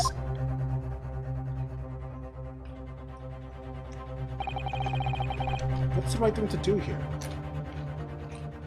I think we have to find the truth, no matter what. My lord, the defense would like to make a proposal. Oh, a proposal, counsel? While the court awaits the arrival of Mr. McGilded's small box, I would like to call the defendant, Miss Gina Lestrade, to the witness stand. Defendant? To what end? It's to do with the various articles deposited by Winterbanks by Mr. McGilded, my lord. Miss Lestrade has information relating to them. I believe it would be beneficial for the court to hear what she has to say. It will prove the significance of the articles in question, once and for all. Well, well, things are becoming interesting. I presume you've considered the implications of the testimony you're proposing. In particular, the impact it will have on the accused standing, and indeed your own. I have. Lord Van Zeeks, would you care to explain that last remark? Your execution accepts the defense proposal. I move to interrupt the cross-examination of the current witness and hear from the accused herself. Very well, if you have no objection. So the court will now hear the testimony of the defendant, Miss Gina Lestrade. You witnesses currently in the stand may step down until further notice. Wait! He just did that without a hat on! What a nerd! He just pretended he had a hat on! Then I shall bid you good day. Wait. You, sir, shall remain in the stand while Miss Lestrade testifies. As you wish. All right then, Gina, it's time. Now this will be hard, but please, put your faith in me here. Good luck, Luna. This is gonna be awkward.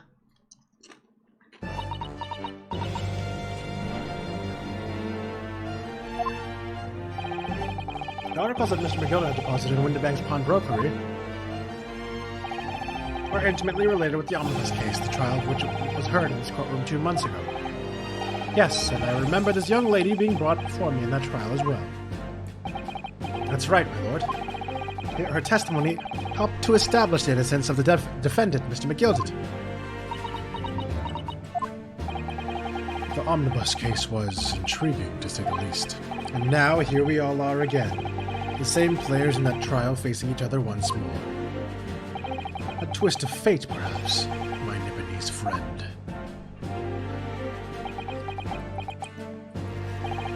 Allow me to recap the events of 2 months ago. An old brickmaker was stabbed to death in an omnibus running along London's winter streets. Apart from the victim, there was only one other person in the carriage, Mr. McGilded. Naturally, he was the prime suspect for the murder. But as the trial progressed, another possibility emerged. And that murder in fact took place above the defendant's head on the roof deck, with the body then being dropped through the skylight into the carriage below. It was Miss Lestrade whose testimony brought that possibility to light. At the time of the incident, Miss Lestrade was concealed under a seat in the carriage, hoping to pick the pockets of unsuspecting passengers. Then, immediately after the trial, having been acquitted of the murder, Mr. McGilda died in his very courtroom, in the most extraordinary of circumstances. A mystery that remains unsolved even now, 2 months on. As indeed does the omnibus murder itself. Be that as it may, I recall neither the disc nor the small box being mentioned in the course of those proceedings. Miss Lestrade? Would you tell the court now, please? What really happened in the omnibus 2 months ago? I mean... I don't know what you mean. I already said all of what I know. And what about everything you told us yesterday from inside your prison cell? Please, Miss Lestrade, this is extremely important. But remember, little girl, if it transpires that you willfully withheld information in your trial 2 months ago, the Home Office will seek to prosecute you for perjury. And naturally, you will lose all credibility as a witness. Although, let's face facts, you have little credibility to lose. Ginny, don't listen to him. Please, you have to trust Bruno now. Iris? We're on your side. I don't know where the hell we're gonna go with this. Like, literally she has to admit that she did perjury, right? Which immediately makes everything useless. This is so confusing what's gonna happen right now. Alright then, I'll talk. It's the right choice, Gina. Well, it would seem that my learned friend is hell-bent on bringing the entire courtroom down about his ears. So be it. I must confess I'm struggling to understand what on earth is happening here. However, it would appear that Mr. McGilded's pawned articles in that extraordinary case of the omnibus harbor secrets of which we have been hitherto unaware. So, Miss Lestrade, you will now give your testimony before the court about the event of 2 months ago. You will reveal the truth, a commodity sorely lacking in your original statements. This is it then. Everything's going to come out. Like Van Ziek said, This could bring the whole courtroom down about my ears, but as a lawyer, I'm prepared to take that risk.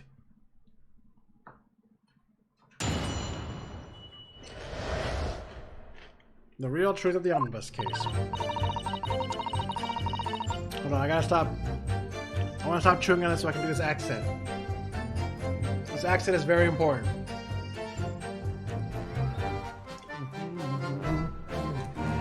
Alright, here we go. You ready?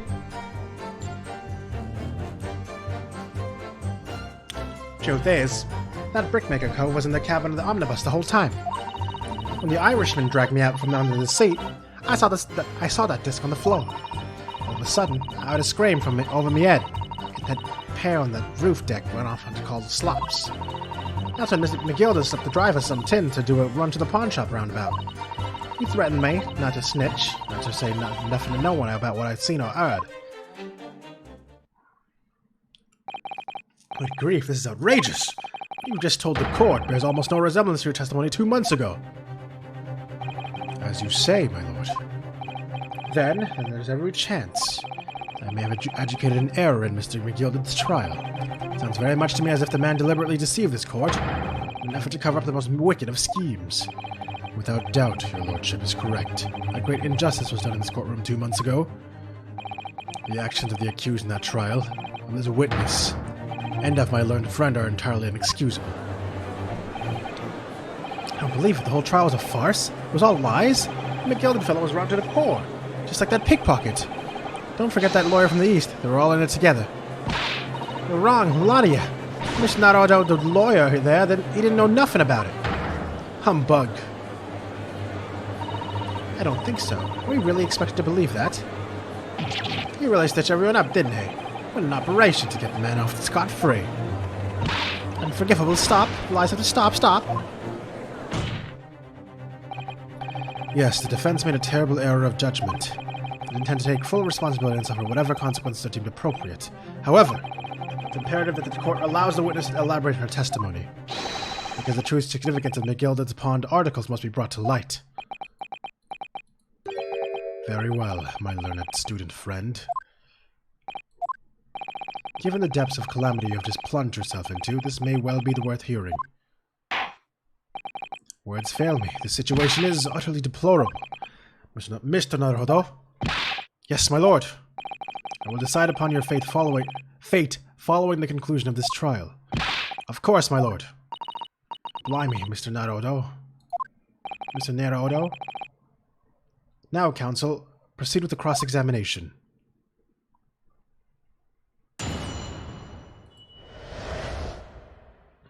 So I think I gotta press until this guy reacts. Because this man's just looking the other way. Why is he still on the witness stand? Isn't he supposed to be standing down, like literally off the stand? He's still just sitting there, menacingly.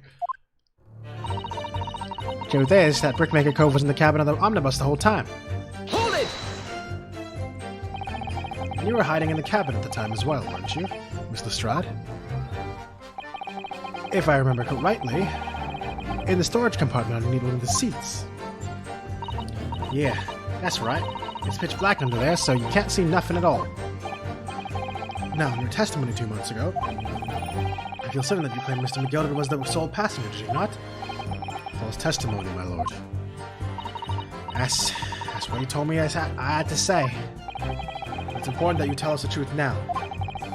Were Mr. McGilden and the victim acquaintances? I don't know. I did hear him talking a lot. What were they talking about? Well, I couldn't hear too well, but if I had to say, I think it was about some money or something. They kept talking about buying and not buying. Perhaps business dealings of some kind. Well, anyway, they got louder and louder. It sounded like a proper fight. I was pretty scared by then. Hardly dared to breathe, and then, all of a sudden, I heard a noise like someone keeling over on the floor. It was blooming loud and all. And I believe you let out an involuntary scream. Yeah. That's what gave me away. When the Irishman dragged me out from under the seat, I saw that disc on the floor. Hold it! What's the disc you saw? This disc.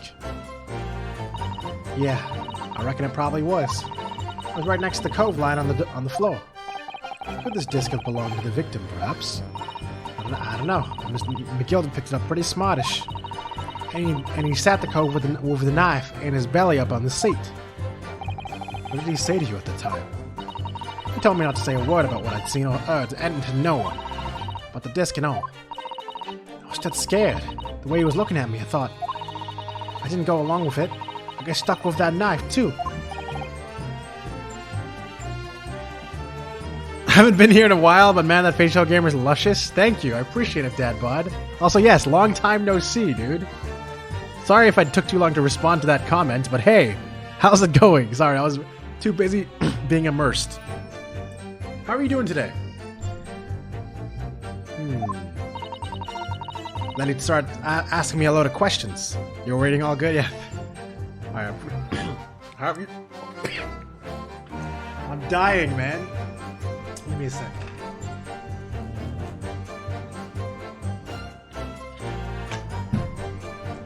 I breathed it in some corn chips.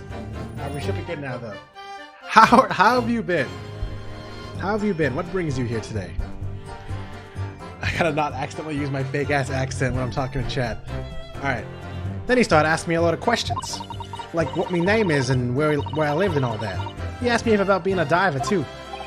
But after a while what had happened in the carriage was noticed. Yeah, that's right. First there was some kind of rapping noise. Wait, rapping noise? The fuck? All of a sudden, I heard a scream from over me head, and that pair on the roof deck went off to call the slops. Hold it! There were two gentlemen. McGilden was spitting. Yeah, he dropped his mixtape. That's what killed everybody. No wonder he died in his own fucking carriage. He actually dropped his mixtape out of his damn coat pocket. There were two gentlemen occupying the seats on the roof deck, I believe. That's right. I remember these two. They must look down through the skylight and notice the cove with the knife in his guts. When they screamed, the driver pulled over and horses... Oh my god. The driver pulled over? No. The driver pulled up the horses and McGilden got me out of sight.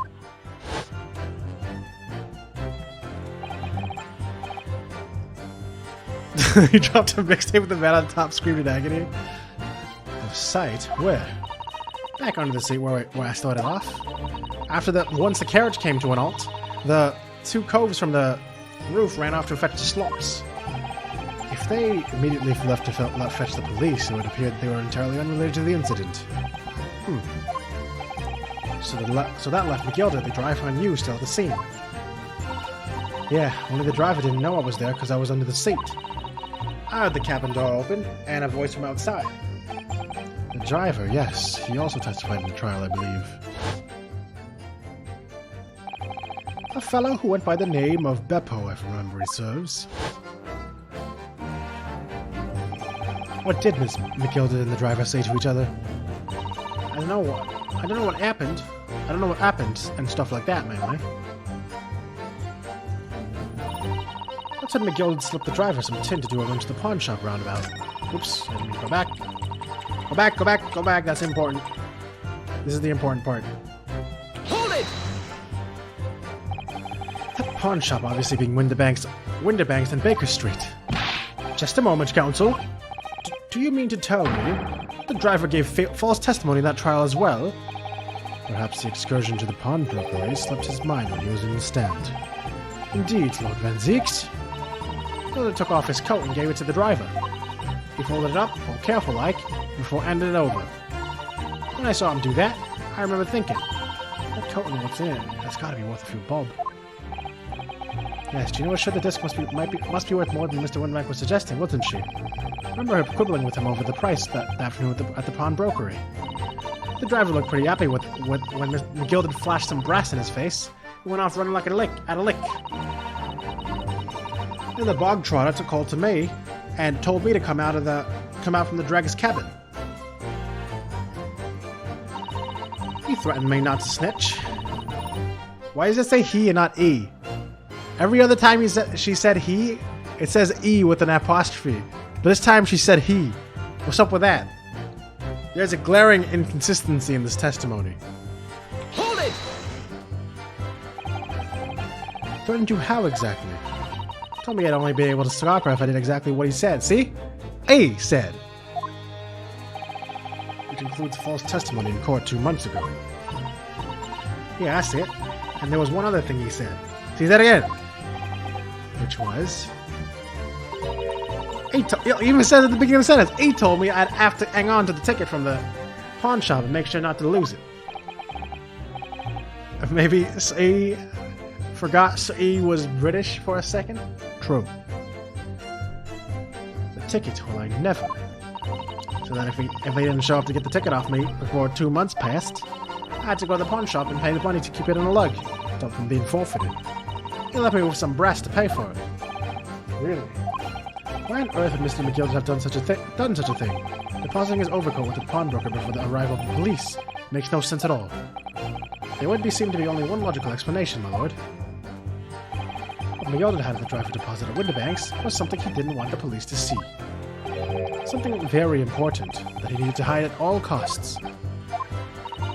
Anyway, after that, he let me go, so I legged him before the coppers showed up. The guy didn't react at all. Well done, Gina. It can't have been easy to tell the truth like that. Ginny's really putting her faith in you, Reno. Yes, and to thank her, she'll have to face a charge of perjury once this trial's over. So I need to use the time we have now to get as much information out of her as possible. Sounds really good for it. Press her on every statement. I suppose I should. Oh, and another thing. What's that? Take a look at those two. Isn't it strange that they've been whispering to each other the entire time? Yes, that is strange. It looks like they're having a secret discussion about something. I'm not sure I'm completely comfortable with that. I wonder if there's anything I can do about it. What could I do about it? Do I just stare at them during every statement? Can I even do that? No, it doesn't seem like I can. What am I supposed to do about that? I don't even remember if there's anything I can do about that.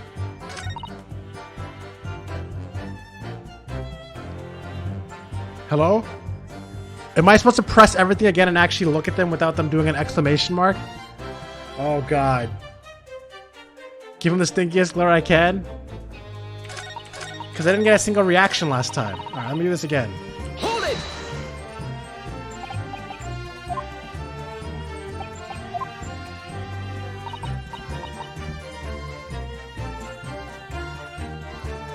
Man, what the fuck? What is this? What am I supposed to do? Look around? Do I tell them to excuse me because they're talking? Excuse me! Listen to me, you idiots! Is there something you'd like to share with the court, Inspector Gregson and Mr. Graydon? Inspector! Mr. Graydon! Wah! Blimey, you're trying to give me a heart attack? We've been whispering to each other for quite some... Wait, that actually worked. That actually worked. That was the most random thing I could have thought of. You've been whispering to each other for quite some time now. Tell us, what is a discussion about? Discussion? With this fella? All the other ones, Sunshine. Think I've got anything to talk about with a shady gent like this? I have nothing to say to this uncouth detective after he deprived me of that disc he was rightfully mine. But they've clearly been talking the entire time I've been cross-examining Gina. It's as if they've been negotiating.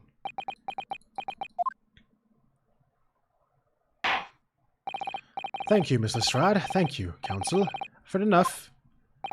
I believe we now have a reasonable understanding of what actually transpired in the omnibus. It would appear that on the night 2 months ago, a negotiation was taking place in the omnibus. Negotiating concerning this disc, however, matters did not run smoothly. When the parties involved began to quarrel over price, Legal took what he wanted by force, at the expense of the other man's life. Which proves my point. This is clearly extremely valuable in some way, although I don't understand why as yet. And 2 days ago, precisely 2 months after the omnibus incident, the gilded's coat and its contents were due to be forfeited. I should know what I should do with the ticket. I mean, the cove died right after his trial. I knew that. So you decided you would try to claim the articles as your own. Well, why not, eh? They're only going to be forfeited. Why shouldn't I have gotten them? Anyway, can't blame me for thinking about it. Thinking it ain't no crime. Mr. Stride, it would appear Mr. McGilden was prepared to kill in order to take possession of this disc. Do you know why that would be? I ain't got a clue. But I reckon it must be worth a fair bit of brass. He probably was gonna sell it. And you can't blame me for thinking that. Thinking ain't no crime. My lord. The evidence your lordship has requested has been located as ready for the court's inspection, sir. Oh yeah, I forgot they were even doing anything. What were they going for again? Oh, the box, right?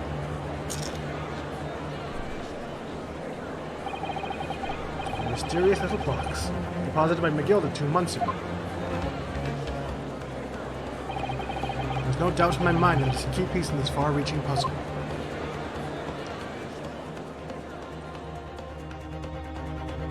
Oh, what the fuck? To be continued. Okay.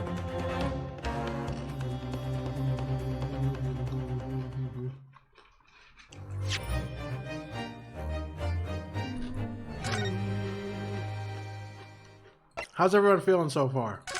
How's everybody feeling? Also, Taco, are you still ahead of me? Did you manage to get ahead of me again? During my be right back? Tired? Tired in a good way, right?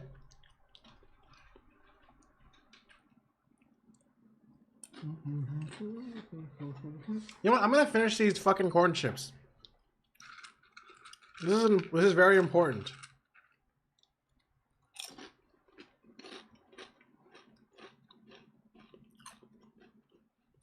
Mukbang, the worst mukbang ever. How? Wait, this crunch is really obvious, isn't it? I see my green bar when like that while I'm eating.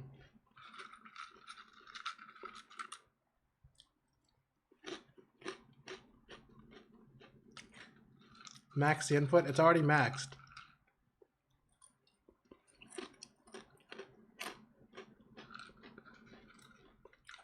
Get closer. You really want to hear it that clearly?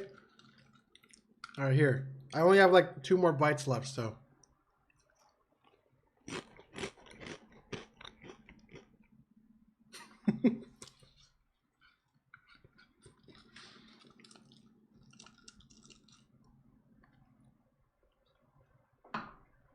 Alright. That's it. Let's continue.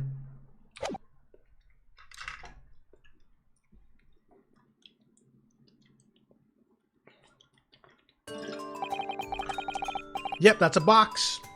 That is definitely a box. So, this is the article in question, is it? A small box deposited with the pawnbroker by Mr. McGilden 2 months ago. It's a fucking chasm. And on the night of the Mr. Windibank's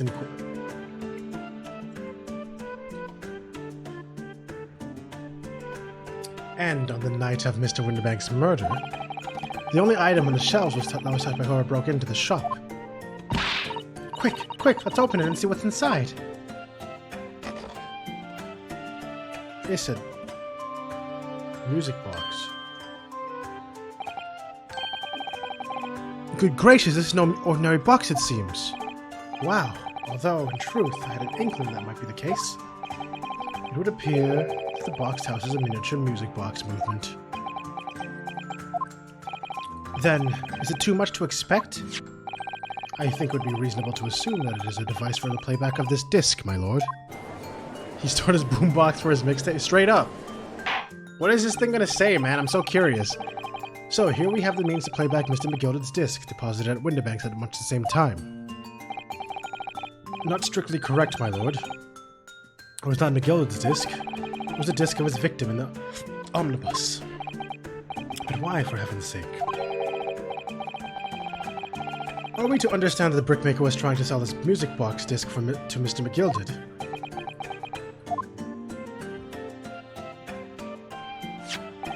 I believe that the answer will become clear if we listen to the box music in this disc, my lord. Yes, very well. The court now listen to this curious disc at last. Hold it! Wait, my lord! Good grief, what is the meaning of this, Inspector? The music box and the disc are, they're unrelated to this case. No need to spoil the somber atmosphere in the courtroom with some silly bit of music. Objection!